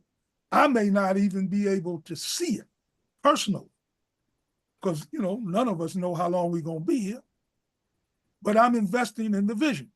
No different than when I get advertisements and circulars from these various think tanks around the country, the Cato Institute, the Heritage Foundation, the Federalist Society, the Institute for Justice, asking me to leave them something in my will or name them in my estate plan. Right. So I mean that's the kind of money I think we want to accept. Right. I mean, I'm just trying to offer you my perspective on this. I appreciate it, because I'm thinking Islamic trust, or some type of charitable trust or something like that. That's what I was thinking about long term. If we could get someone to invest in that regard for Muslims and place that money into Islamic trust, they'll give us the opportunity to function under the Sharia, that we can do on our own, but we don't have that kind of money, that type of funding to begin that process because of funding problems. So this is a vehicle. I'm looking into it, and I'm doing all my due diligence. But I've seen their work in California because I was there for so long when I met this guy, and I see opportunities for us as well. Looking for that. We're not going to get any money probably from any of these banks, that's for sure. I don't see it. But I understand that money from overseas is what I guess that's been it's a Muslim how can I access it if I could, and what would I do with it if I got it? That's always been my focus, you know, since being a Muslim. Now I haven't been a Muslim as long as maybe most of you guys have, but I came in with a financial background. When I read that paper, Let's Remake the World, I turned to a Black Panther real quick. So I mean, the direction that I see us moving in, there'll be a time, and I would tell you that time is going to come once we put out the survey, get those surveys back, insert that information into our business plan, you know, for Graceline, the proposed Graceline Federal Credit Union. Then at that point, we'll have something to present to the prince, you know, as to what our plan is, what the vision is, and find a way that we'll be able to accept money not only from him, but from people who have bought into the vision. Yes, sir. All right. And I think I'm thinking about right now, I'm thinking about Omar and what he does. Right. How he's been able to get the grants that he's been given in order to do the work, where he's presented his vision to these different folk in a grant proposal. Right. But it was a plan. Yeah, absolutely. And they looked at it and they said, you know what, we like this. And and I'm assuming that this was a plan that they were willing to grant him the funding because they were able to see the vision. Community development. Development. Yes. And we're gonna have, my presumption is that all of us are in the same boat. Yes. Each one of us has an oar, and we are rowing towards the same direction. Yes, sir. Okay. I mean, to develop this business plan where people will be able to envision what Rabani put for us on a drawing board. Yes, sir. All right. For people to be able to see behind the curtain, you know, because all the pictures look pretty, but where's the work product? Okay. How are you going to get there? How are you going to sustain this? How are you going to attract people to your credit union based on your vision? What does that look like? Yeah, I'm talking about capacity building, brother. I'm with you. Come on. So capacity. that's you know, and I think we have an opportunity to start to show people what Graceline could be by continuing to offer these collective conversations. Yes, sir. Yes, sir. Okay, because I'm thinking, when I want to make sure that I'm on board when Edward does his conversation Monday, because I'm going to presume that as much as he may expose us to our issues of obesity, that eventually many of us are going to end up in the hospital. Many of us are going to end up with medical bills that we're not going to be able to afford, that the industry, the healthcare industry will then move in to seize our assets through Medicaid and, you know, whatever you end up owing the health industry. And where I want to be able to step into the process is to mention to us and offer a simplistic overview of what a Medicaid asset protection trust looks like. Yes, sir. Absolutely. So that if you do own a home and you do have to apply for Medicaid, because of whatever condition you may have, whether it's obesity or diabetes or prostate cancer, whatever it is, where there's going to be a lot of care, you don't end up losing your home. Most definitely. I agree. Okay. So, but anyway, that's my 2 cents. Hey, brother, I give you back 25 cent change. That's certainly more than I expected. Out of that nickel I put on the table. So you gave me 2 cents. I'm giving you back a quarter. Yeah, that's a good investment. I appreciate it. I mean, that's why, I brought it up, because I knew I would get valuable information. As you always say, just being here on Sundays helps and assists and allows you to think in a completely different way. And so I gained a lot of information today that run around in your mind, but never put it in a process or a package where you can process it properly, shall I say. So thank you so much for that information. I really appreciate it, as well as all those. And I ain't heard from a man Adam yet. I ain't got that tax thing yet. Come on, Adam, help me out. You man, Adam. I mean, it's. Is he still there, or do we? He's still. He may be gone. Oh, No, still there. No, all right. He's sipping on that coffee right now. Come on, I know he got some swift and crisp for me. No, I missed that, but I'm looking. A client that called me. I'm dealing with something right quick. I'll be right back. Okay. All right. So well, look, I will. I'm gonna say. I will say this about what you all have talked about, and I think Edward kind of chimed in with it. How are you all meeting these people with this kind of money? Because they're all over the place. I'm going on 73 years old. I ain't never met nobody like these folks y'all talking about. So Imam Talib. Yes, Talib.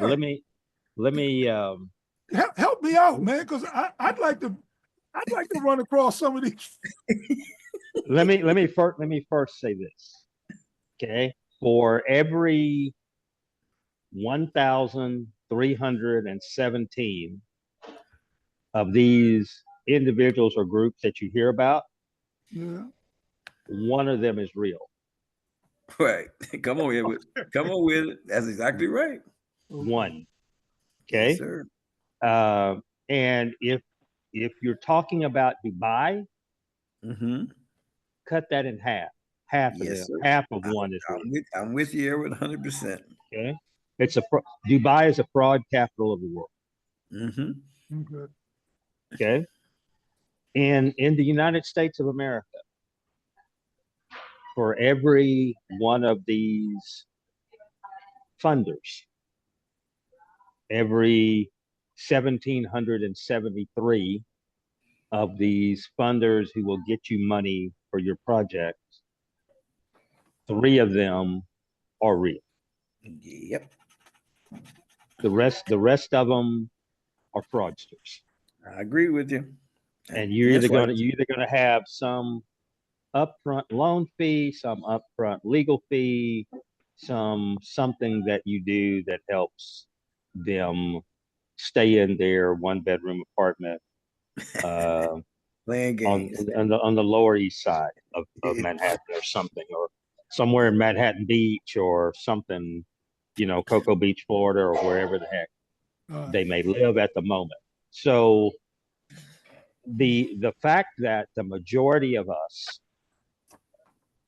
simply have to put together solid business plans, deal with traditional financial institutions, is a reality of life. Yes, sir. Occasionally, and I only know this because of the fact that I know one of the people involved, and she is a very dedicated woman of Al-Islam, a true believer, who for the last 22 years has worked with the royal family in Qatar and as part of the Qatar Foundation, money that makes its way to the United States and the Middle East is typically centered around education and the establishment of Islamic communities, meaning the building of a masjid, school, medical clinics, those particular types of things. They do make investments in real estate. Typically, those investments are made outside of foundations, but they're made by true investment components that preside in those communities. But I'm going to tell you something, 99 times out of 100, those are partnerships that are formed with already highly profitable, very large real estate concerns in the United States. And those things are negotiated at the highest levels of government. People are simply invited to a dinner or something at an ambassador's residence and said, I need you to meet so-and-so. I think you guys would have a great relationship, and something evolves out of that, right? The chances of you getting an email or a phone call or something from somebody that has a bunch of money and just needs to get rid of it, slim and none, man. Slim and none. Magic word. I'm thinking Ma'am Tariq had his hand up, Edward. Yes. Ma'am Tariq, please, my brother. Okay. Yeah, I sound like just right quick. In the beginning, I want to make sure I'm actually have this question for clarity concerning our presentations that going to start next month. Is that going to be on a Saturday or Sunday? Because I thought I heard Imam Thalib say Sunday. It will. I think they're on Sunday, if I'm not mistaken. Well, please correct me if I'm wrong. Well, no, the dates are Saturday, March 1. Okay. Saturday. They do have Saturday. Then it is Saturday. Then it is Saturday. Then it is Saturday. Okay. I am corrected. Okay, Saturday. Because one reason I redid the timing for my flyer for my entrepreneurs presentation. Because I do them on at that same time slot, so I moved it to 11:30. But then when Imam Thalib mentioned Sunday, I said, well, maybe I heard something wrong. So I'm just trying to, for clarity. So it is Saturday. Yes. Okay, then. So I'll leave my stuff in place and still keep my time. I apologize for any confusion. Yeah, it is. It is Saturday, the 1st, the 8th, the 15th, the 22nd, and the 29th. They're all on Saturday. Okay. Well, then, since I mentioned again, following that, for those of you who don't know this, if I may just add a little bit more, I do entrepreneurs presentations every Saturday. It's just an educational piece, because a lot of this info I share, I don't have any expertise in it. I just share information that I read, got research on, and made a PowerPoint presentation from it. And so, yes. All right. Got it. All right. Thank you so much. Thank you, Islam. Rashid, what did I miss, man? Everyone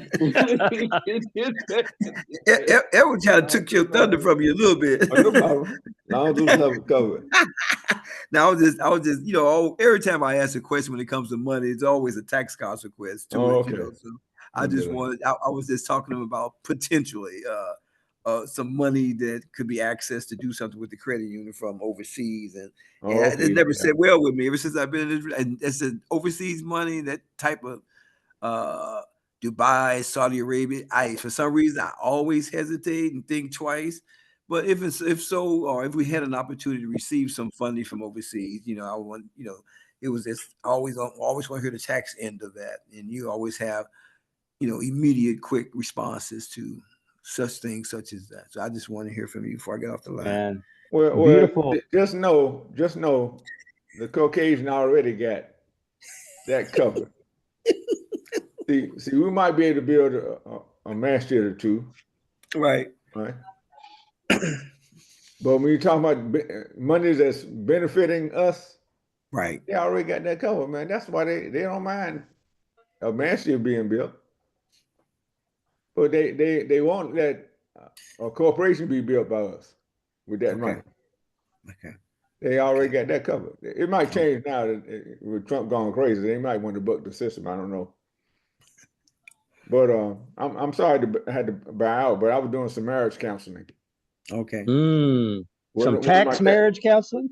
Tax marriage counseling.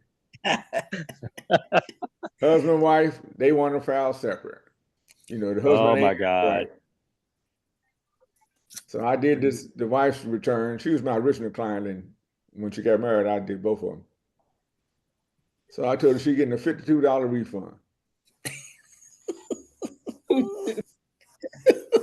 But she carried the 3 children, $6,000 child tax credit. It wiped out what she would have paid. So then she said, well, if we found joint, what would it be? I said, $7,600 refund. It went from $52 to $7,600. Wow. I counseled that marriage real quick, didn't I think you should be on the first, along with Salito, on the first step off with on March 1st. Go to that. Your husband's looking real good for me. I keep saying, but Man, Adam always have something to add to the puzzle, boy. I tell you. That I think that marriage is gonna last 50 years. Till next year anyway. At least it take next year, right? Yes, sir. Oh, man. Amazing. Thank you so much. Thank you so much, Adam. I appreciate you, brother. Yeah, really. Not a problem. Yeah, man. So yeah, there's a woman that I know, a professional woman, who I know she went 5 years without filing a return, and she makes good money. And the reason she went 5 years without filing a return is that she had gotten divorced. And then when she had to look at filing as an individual with her income, right, she wasn't gonna write that check. So she just decided not to send that paperwork yet. And eventually it is going to catch up with her. Yes, sir. Yes, sir. You know, and I keep telling her, hey, them people are not that stupid. Eventually they're gonna wonder what happened to you. They're gonna come look and see, find out, you know, if you okay. You know, they need to bring you a care basket or something, you know. Yeah. We'll see. I want his Trump. I might be hoping Trump might dismantle it. Maybe he's got free. Let me tell you something. Here, yeah, I understand, Ishmael. I understand what you're saying, but they gonna have a mechanism of getting their money. Oh yes. And you know, what was that old song about? You know, meet the new boss, same as the old boss. Man. You know, sometimes the devil that you know is the one that you want to keep around, because you know his tricks. You know his tricks. Right. This new devil, you don't know his tricks. Well, I'll tell you what. IRS has been sending out a whole boatload of letters to my clients. I'm sure everybody. Yeah, everybody. Nitpicking. Yeah. Nitpicking. Interest, penalties. There's a form that they never wrote about. They didn't care about it. Now they're going back to 2020 and 2021 because the form wasn't filed and charging $1,000 penalty. Ooh, boy, I tell you. You follow me? Yeah. They nitpicking. Why? Because they're going to cut the taxes on these wealthy people. The money got to come from somewhere. Right. That's a fact. Come from somewhere. So that's what we're doing now. So I'm telling you, read Charles Blow's book, The Devil You Know. Because when the mess is going on in the federal government, don't you think it affects these states? Yes, indeed. Yeah. They're gonna want their money too. And if where they gonna get it, they're gonna come to your county and your city. Mm-hmm. Yeah. Who controls your city council?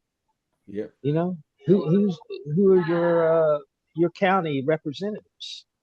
What are they gonna be voting on? What are they gonna be doing? Is any of us down there protecting our interests in our community? Come on, bro. I'm telling you, certain things flow downhill, like they say. Mm-hmm. And you need to have some local involvement. It doesn't have to be nasty, is what I'm saying. Yes, sir. It doesn't have to be. You got to have representation. Believe it or not, I'm just now responding to Rick Scott, giving us an update on Florida and their fulfillment of he's just acknowledging that Trump is holding true to his promises during his campaign, and there's much more to look forward to.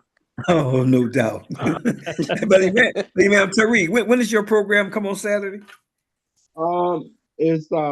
It would be 11:30 Central Standard Time, since we're doing the Ramadan session. Okay. Sponsored by Graceline Community.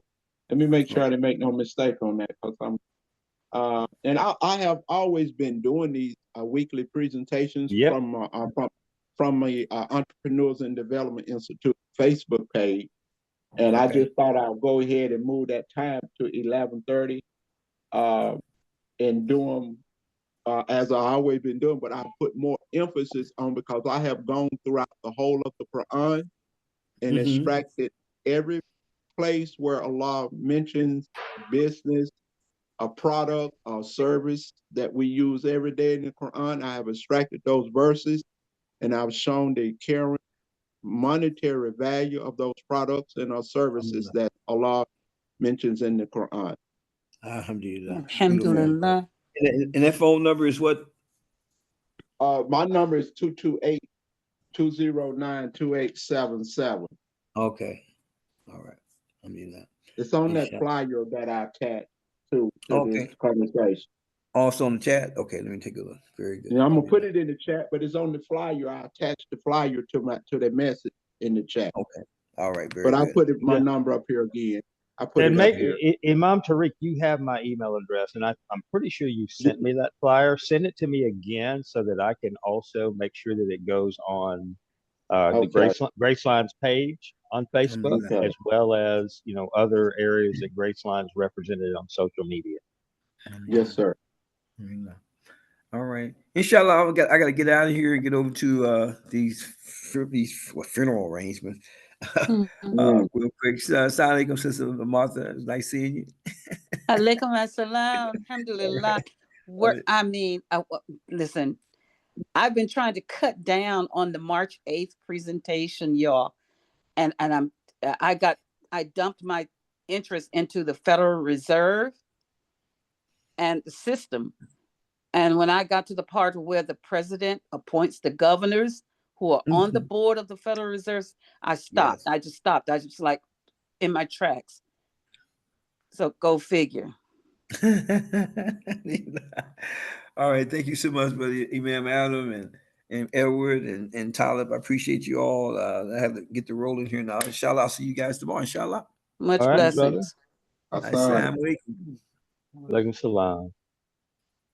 All right. So are we, again, it's March 1st. We start the Ramadan sessions. Before you came on, we were talking about the collective conversations, the Monday evening program. Oh yeah, I need that information.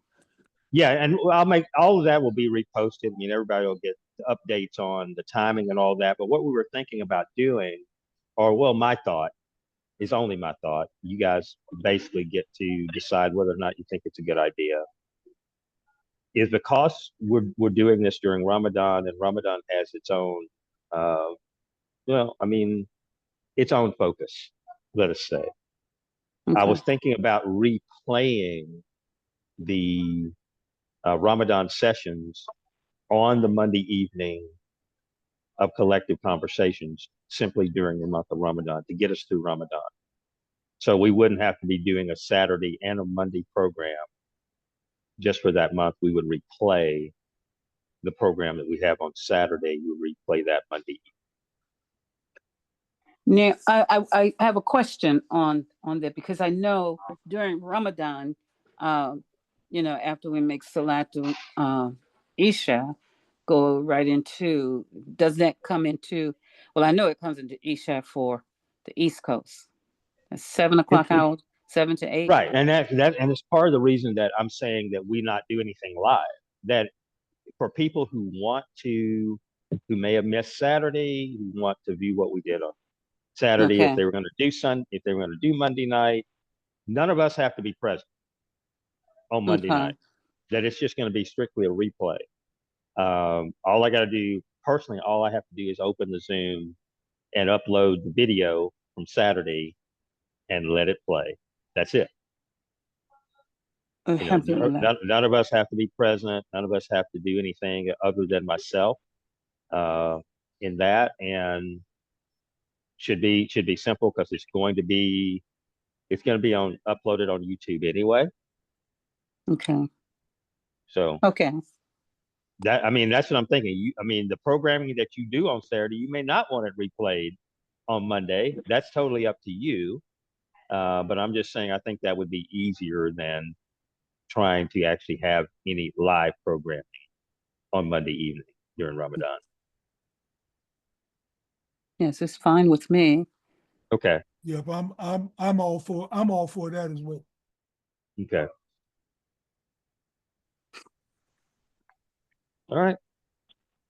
So now, coming out from Ramadan, I think we were going to discuss the ongoing presentations of some sort. Am I correct? Well, you're talking about the collective conversations on Mondays? No, the Ramadan sessions being presented, and then some measurable how we assess how effective we are at doing something. I think, Talib, you were mentioning about, not just resting with the presentations, but then having some connection to maintain the awareness of Graceline and the future goals. That's where collective conversations come. That's where it is. Okay. Yeah. Okay. Yeah. Agree. Yeah. So after Ramadan, we've got one, if I'm not mistaken, the collective conversation that we do tomorrow, inshallah, will be the last one before the month of Ramadan. Then we're going to do the 5 Ramadan sessions. And then I would tell you, starting April the 7th, we collective conversations. Well, actually, it actually may be March 31st. Right. That we could, and what it's going to depend on is when we observe Eid. I don't know if it's going to be I don't know if it's going to be. Well, I don't think it can go past the 30th. I don't believe. That will put us in. Correct. The latest the Eid would come in would be the 30th. Okay. So it is possible. So if it comes now, are you saying it's coming in on the 30th and the observance would be on the 31st? No, I don't know. Isn't that more local as far as the observance? Yeah, and that's why I'm raising it, where and I'm just making this as a suggestion that to take us out of any sort of malaise here, is that we start collective conversations back on April the 7th. Okay. That's fine. Yeah, that's fine. All right, because the last day of March, being the 31st, is Monday. And regardless to whether it's the 30th or the 31st, or possibly even the 29th, whatever day that is, traditionally the Eid is celebrated over 3 days. Right. So now we out the mix. We go Gotcha. with April the 7th, and there's, you know, we don't have to get caught up in the drama. Well, if the first day of Ramadan is Saturday, which is the first, So Ramadan can't go but 30. The longest it can go is 30 days. Correct. Correct. that's So right. that'll be March 30th, Right. Okay. and Eid will be the first. I mean the 31st. 31st. Right. Okay. Right. Okay. Then irregardless of when they celebrate it, it's when we start. Right. Okay. So we're good with April 7th. Correct. Yeah. And so what we need to start discussing sooner than later is, and it doesn't have to be today, but I would say to us, ASAP, we need to start laying out those collective conversations for the 7th, 14th, 21st, 28th, you know, as many of them as we can. So that, you know, we can start to be, you know, prepared for them.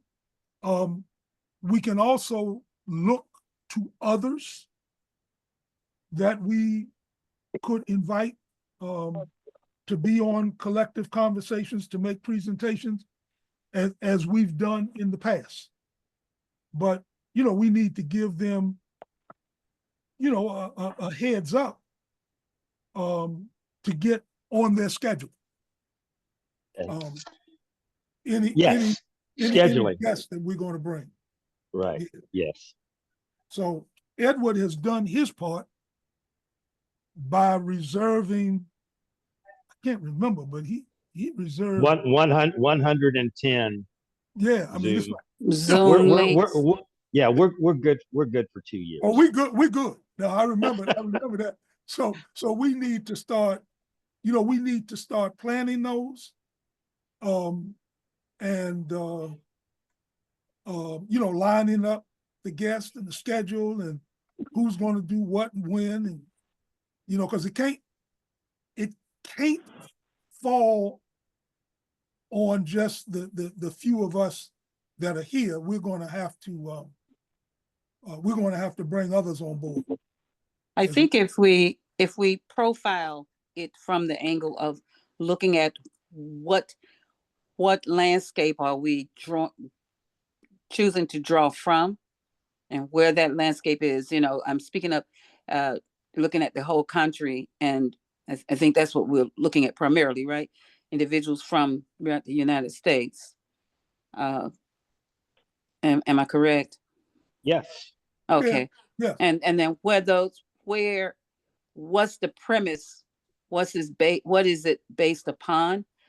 What we want? Because if we look at where individuals are located, and then we understand their territorial situation or their area where they are, you know, the cultural background to where they are as far as money uses, and what are their interests in that area. Such as we look at the Northeast and we see what that climate really looks. It's upon us to look at it and study it and say what information we want to draw from that, and the mid-Atlantic area, and then on to the Southeast and the South, because each brings its particulars and the people in their connection with how they think about investing. I mean, it could come to some point of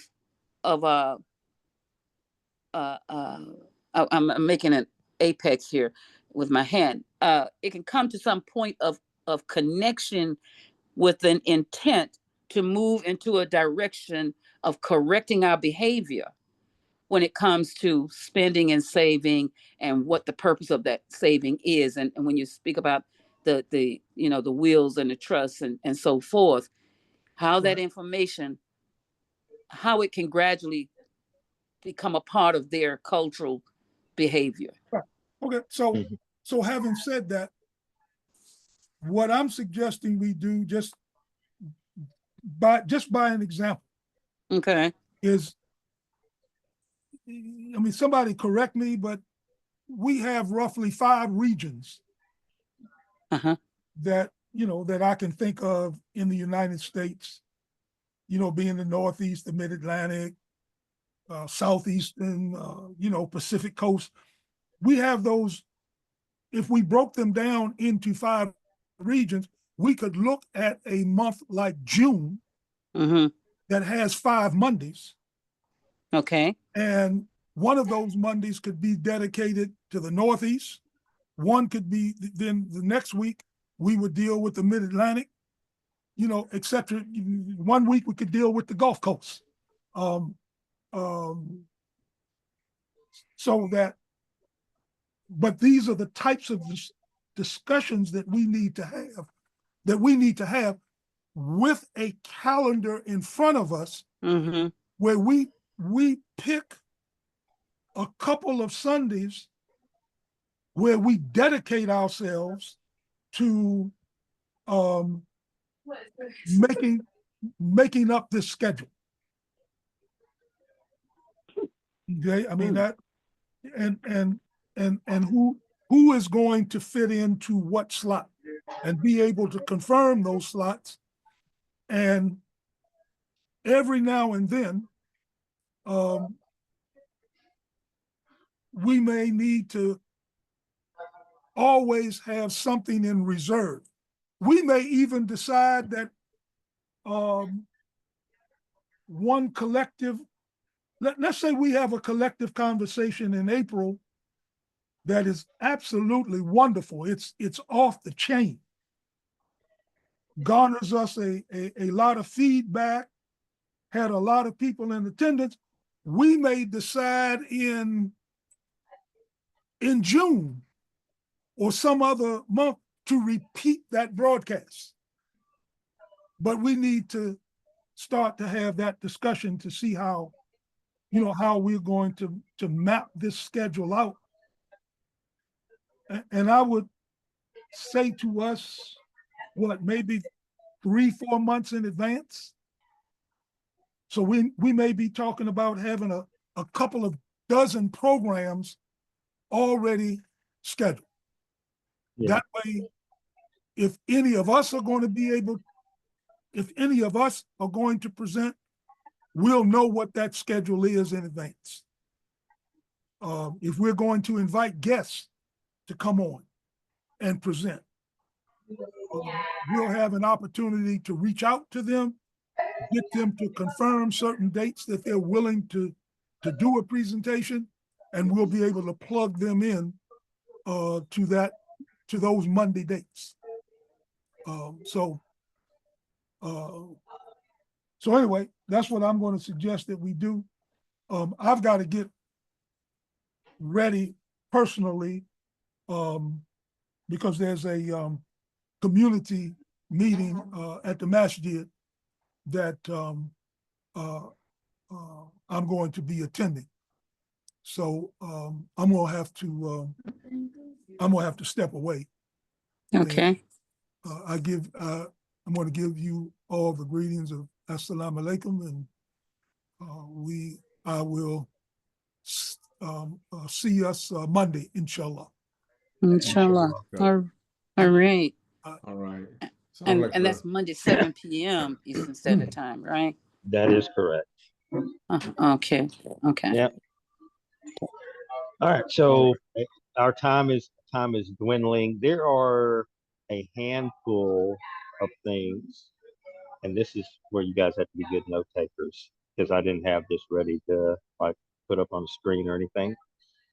that I would like for us to start thinking about, that I think should be a part of our discussions, collective conversations as we move into this year with all of the quasi changes that we're going through as a country, and issues that I think that if we all just raise the bed sheets a little bit and let some air in, we would all recognize that we have in the country, and especially within our community.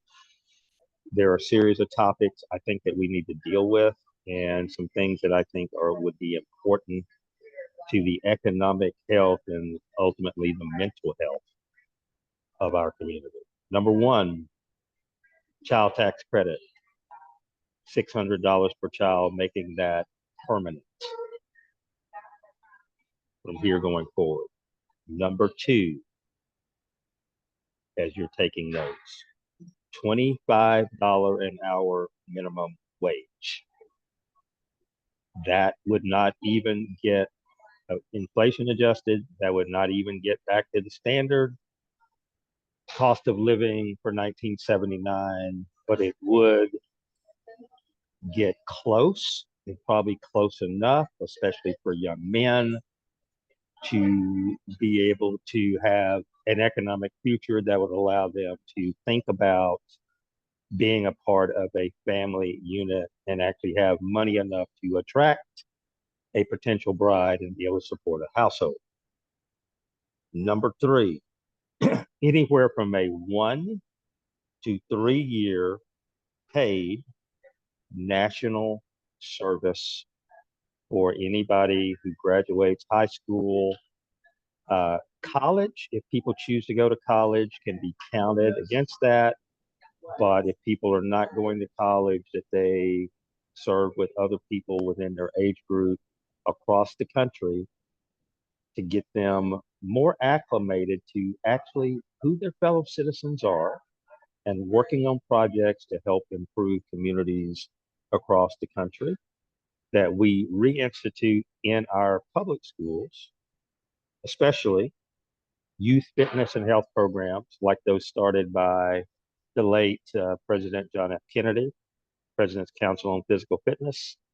We have an obesity problem amongst our young people, that we build 5 million new housing units, middle income housing units across this country. Not only would it help with the housing problem that we have, but it would probably create somewhere in the neighborhood of 800,000 to 1 million jobs for people in those building industries. That we create a tax holiday for those between the 18 and 30-year-old bracket, that we either eliminate income tax for them, or we drastically reduce the amount of income tax that they would pay between the ages of 18 and 30, to give them a chance to recoup monies that is being robbed from them and transferred to people like me. Because that's exactly what our system is currently doing. It really benefits people over the age of 60 to the detriment of people 30 and under. Eric, yes. Where are you getting that one from? Just from the federal government numbers of transfer of wealth, from the amount of money that is taken from the paychecks of people under 30, okay, to pay for retirement, Medicare, health benefits, tax breaks, and things like that for people over 60s. I'll come with when we get to that topic to discuss it, I'll have all the hard data. I don't know if I agree with that, brother. Okay, well, I mean, like I said, I'll have the hard data. The hard data is there. It's incredible. It's absolutely incredible what's happened over the last 25 to 30 years. There's been an incredible transfer of wealth from young people to older people. It's amazing. Let me say this, though. Okay. The Social Security system is an insurance. I understand. And I'm not You're talking not about messing with you're Social not including Social Security. Security in that number, correct? No, I'm not talking about messing with Social Security at all. Not touching it at all. In fact, probably enhance it. Just wait and see. Just wait and see. You'll be amazed at the numbers. Is it okay? You will be amazed. Most of it is the tax code. Elderly people are not getting tax breaks. That's what I'm saying. Just when you see the numbers, and you'll see how the numbers have been manipulated very slowly over time to favor people over 60 to the detriment of people under 30. It's going to take your breath away. I understand what you're saying, but see, that was money that the wealthy, tax breaks the wealthy were getting. I understand. You demonize the people over 60. Because they're not getting a tax break. Adam, the way it has worked out is that people over 60 are riding on the shoulders of people 30 and under. And right this very minute. How are they doing that? Because the wealth transfer, there's a couple of ways. One of them is that would be substantially reduced is raising minimum wage. In fact, that's the only way that you can actually do it anymore, is to drastically raise the minimum wage. I'll show you. I'll show you the numbers. And it's not anything dramatic. It's not something dramatic that somebody says, "Oh, let's go in and steal this money." No, it's the fact that me, when I vote, and the people I vote for, and what I basically ask them to do to make my life easier is robbed my children. It has robbed my children. And it's so subtle that it slips by you. It's very subtle. It's not anything dramatic. No, but we're demonizing the wrong group. No, we're not. We don't have to demonize anybody. But what the way you're presenting it, you're demonizing the wrong group. And I'm saying I agree with you. The numbers are there. I'm in that group. I'm 68 years old. But you don't have no control over that, brother. Well, I did. The corporate millionaires have a problem with that. And they are throwing us under the bus without you. I agree. And they're the ones who fund politicians and all that type of thing. And they're the ones who manipulated it. Yes. And they're the ones that make money by not paying a living wage. Right. I agree. Everything you're saying. Right. All I'm saying is I want to have a discussion about it. I want to show the numbers. I want to show the progression of how it happened. And I want to talk about solutions. Because the fact that it exists, we're all agreeing it exists. Yeah. We have to solve that problem. And how do we do it without holding the politicians accountable?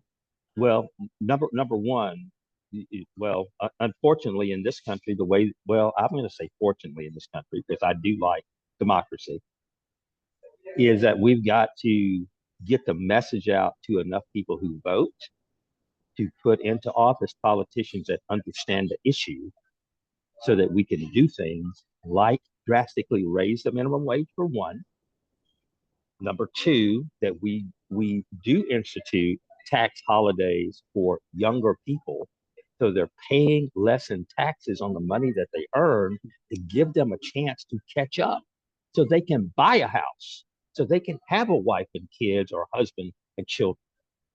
We have to do things that are going to allow them to close that gap, not with their parents and grandparents, but just simply with the way the economy has moved, that if you can't afford a $500,000 house today, you can't have a house. They don't have the money to do it. They barely have the money to get an apartment. We have to do something to close that gap, and we can do it without demonizing anybody. We just have to show what's happening. If I may, yes. If I may, when I mentioned about the federal, my studying on just doing background research on the Federal Reserve System, and then where the Federal Reserve banks are located throughout the country. And again, I mentioned about how the governors, I think it's 7 or 8 governors that are on the 7, board. believe. And as they are appointed by the president, and to and I don't understand you clearly yet about how the states are going to orchestrate their monetary values in their states, economy-wise. But when I understood more that the Federal Reserve Bank or excuse me, system, it can't just pour money into the system because it will imbalance the process of supply and demand, and the working group, as you're speaking about how the working group are working, but what they're working in behalf of is to pay into, my understanding, into that which is being received by those beyond the 65. Am I understanding it right?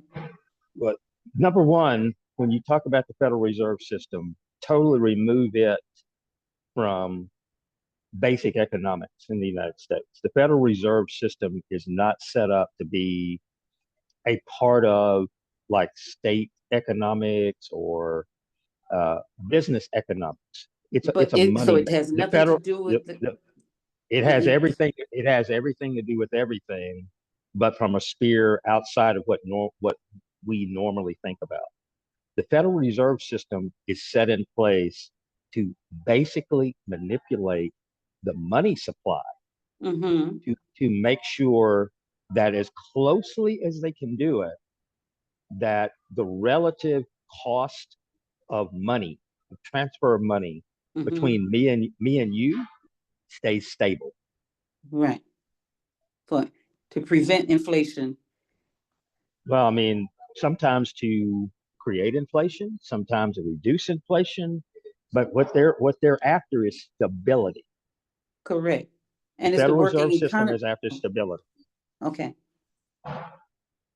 We as individuals ultimately determine the flow of money in the United States by what we purchase or don't purchase, or what we're capable of purchasing or not capable of purchasing.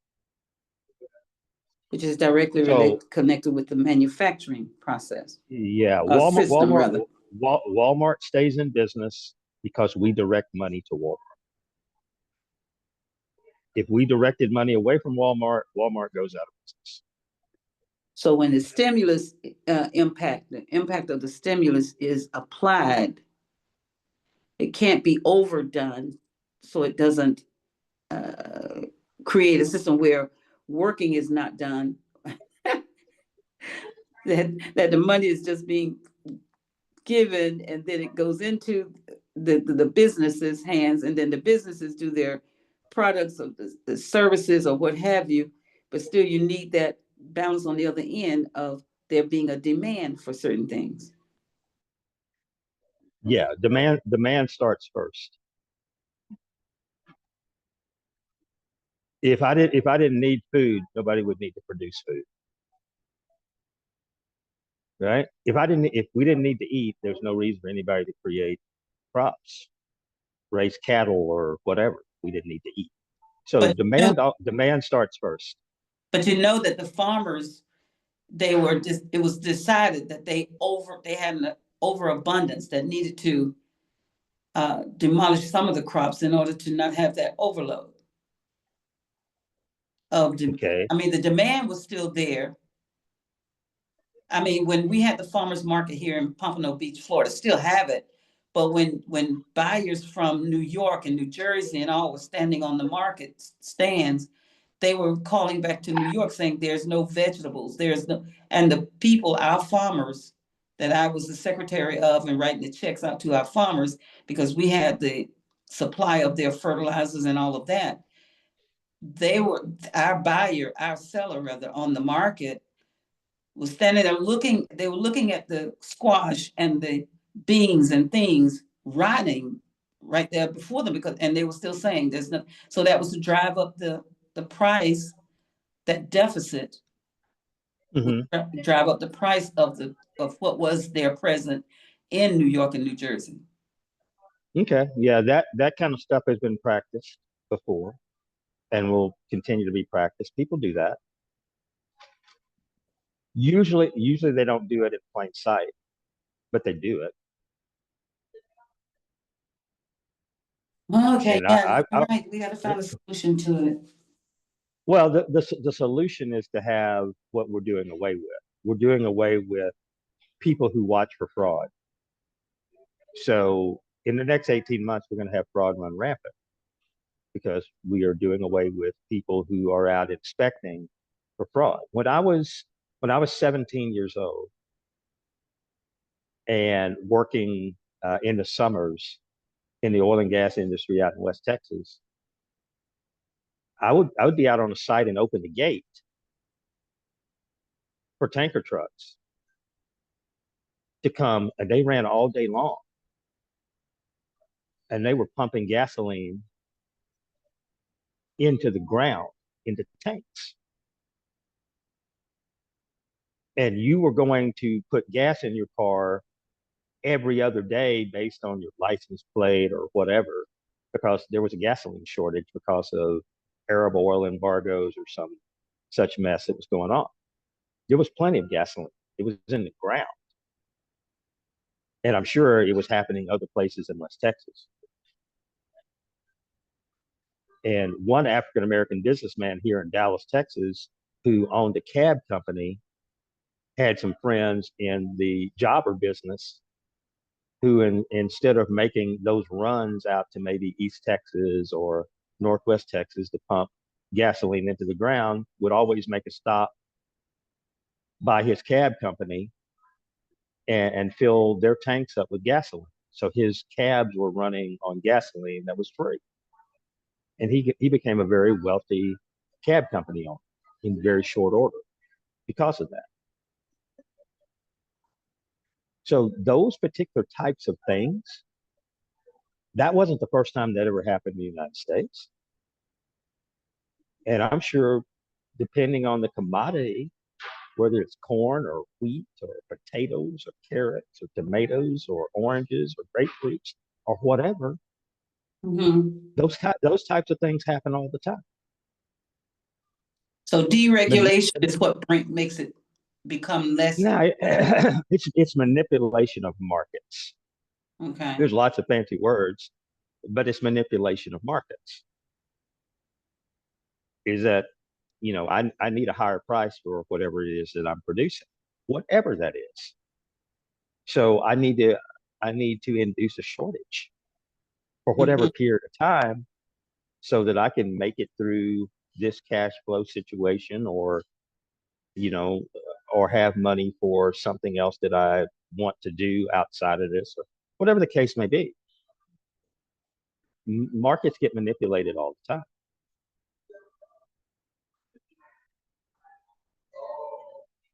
You have to either have systems in place, or you have to have people in place, feet on the ground, to catch that type of thing. It's hard to do if the people are smart. It's very difficult to do. Because I've known people to just destroy product. Just destroy it.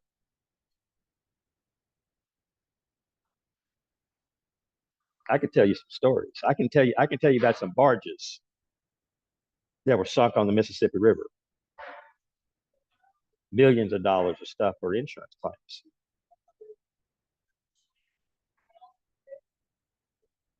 So, yeah, that kind of stuff goes on. But I think we have ventured into the arcane. So maybe it's time for us to go home. Imam Adam, would you close us out?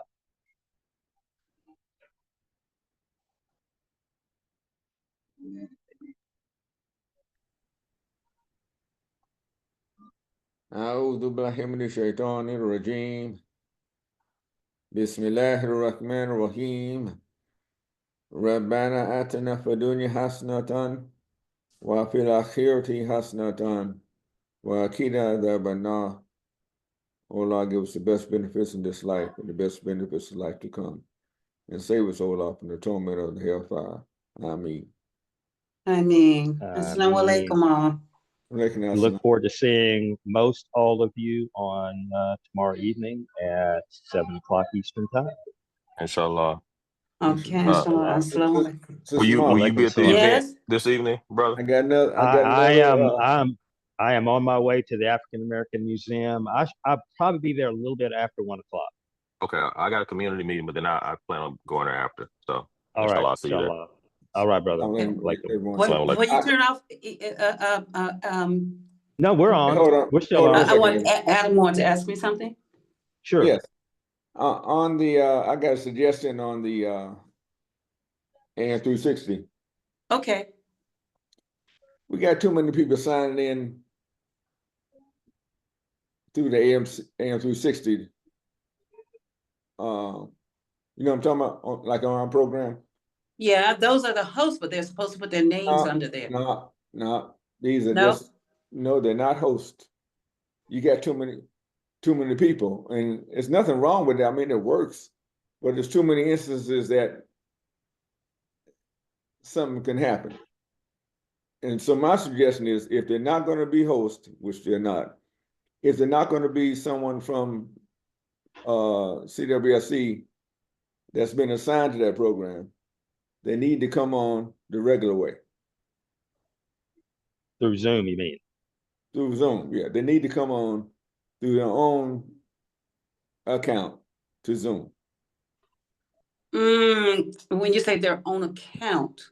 In other words, they log in with info@CWSC with the password. Right. They shouldn't do that. Those are only the hosts who have that password. They're not hosts. No, they're not hosts on my show.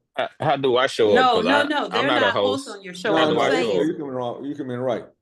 In other words, just like right now, I'm looking at the screen. Everyone has come on, except Edward. Edward is the administrator. He logs in.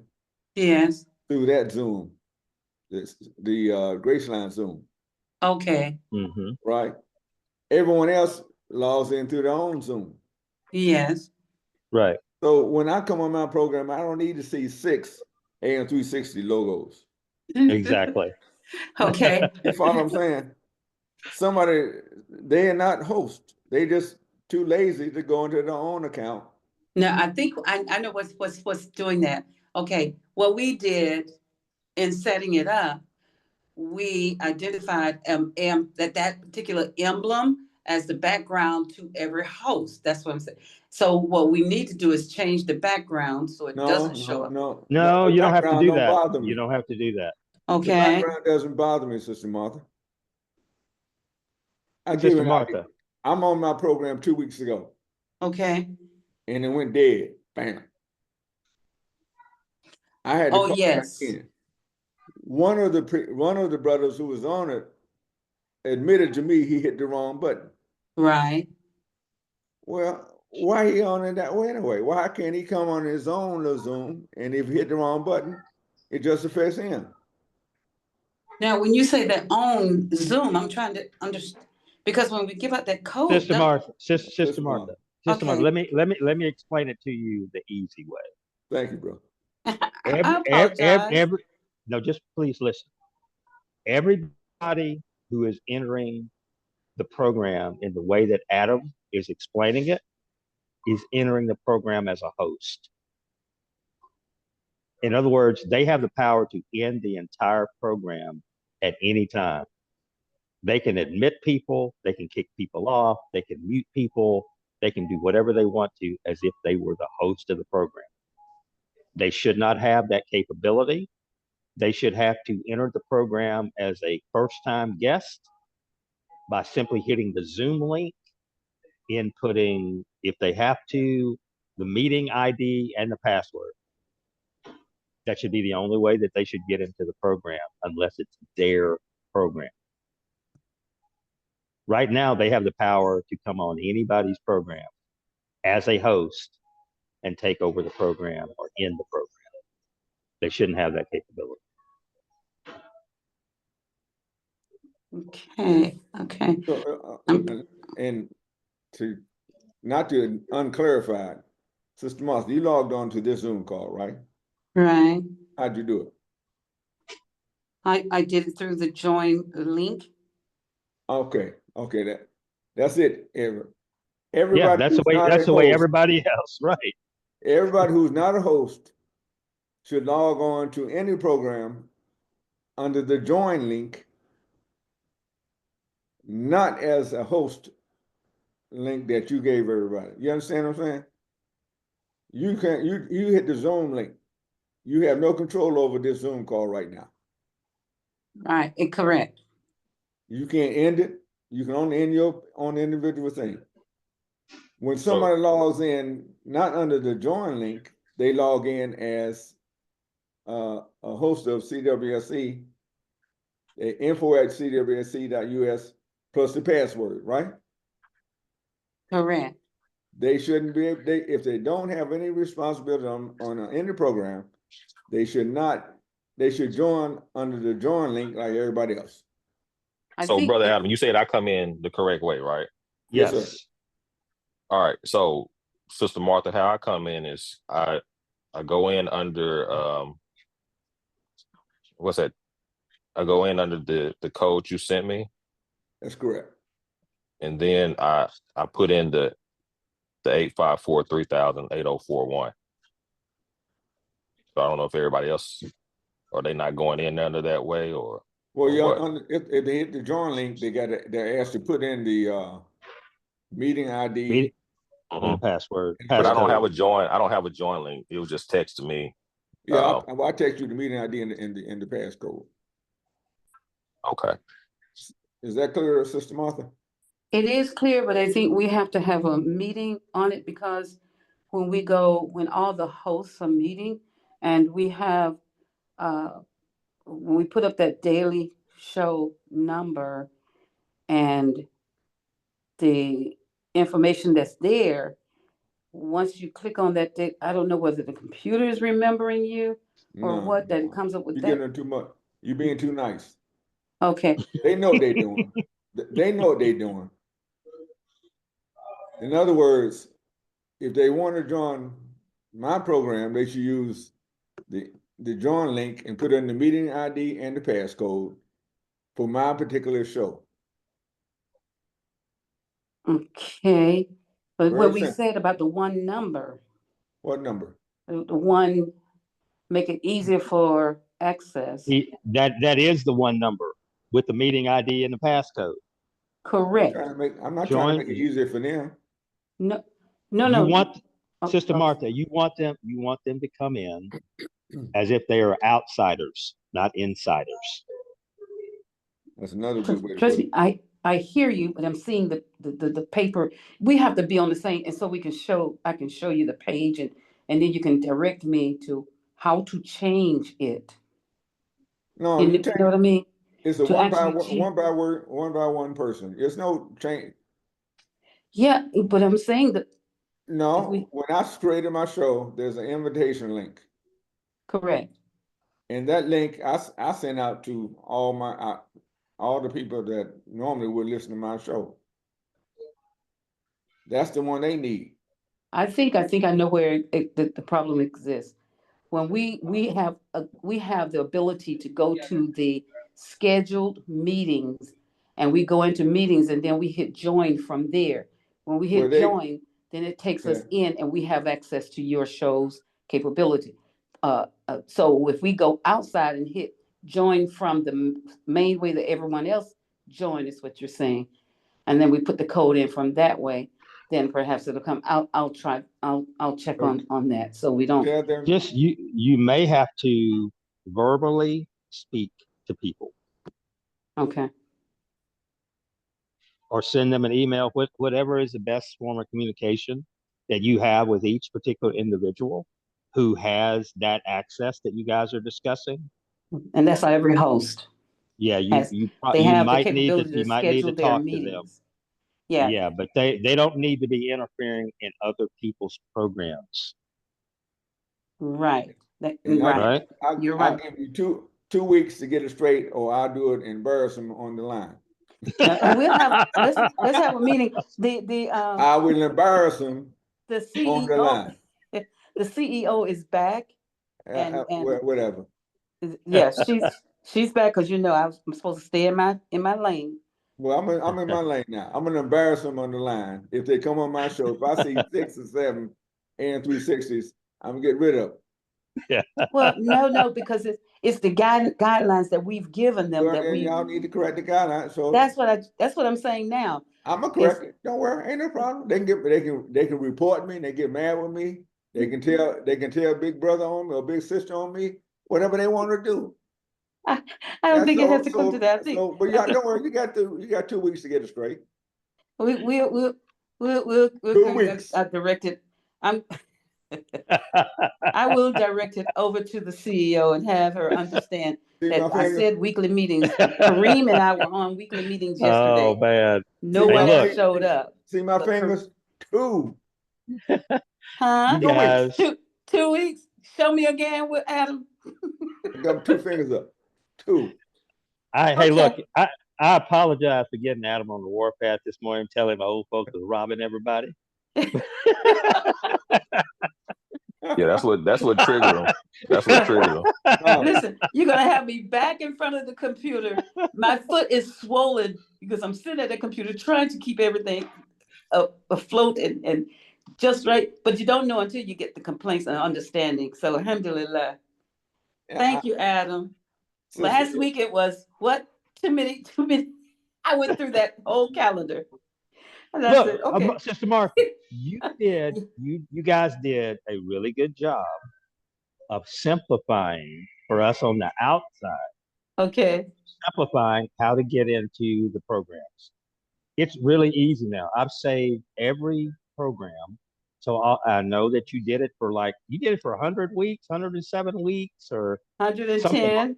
110 weeks. So now I know all I got to do. If I want to listen to Money Sense, I go to my Money Sense folder.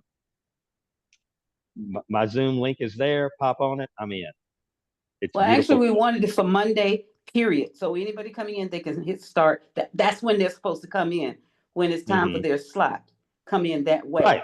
I understand. Right. Gotcha. Now you just got to tell them to stay in the green room a little bit longer. Okay. I'll just tell them, come on, enter through the main page on the joint. They had to come in. They had to come in with the regular audience. Exactly. Sit in the cheap seats with me. Gotcha. Understood. Praise be to Allah for intelligence, huh? Thank y'all. Assalamu alaikum. Walaikum assalam. Walaikum assalam. Ismail, thank you so very much. You're welcome. You have a good week. You too.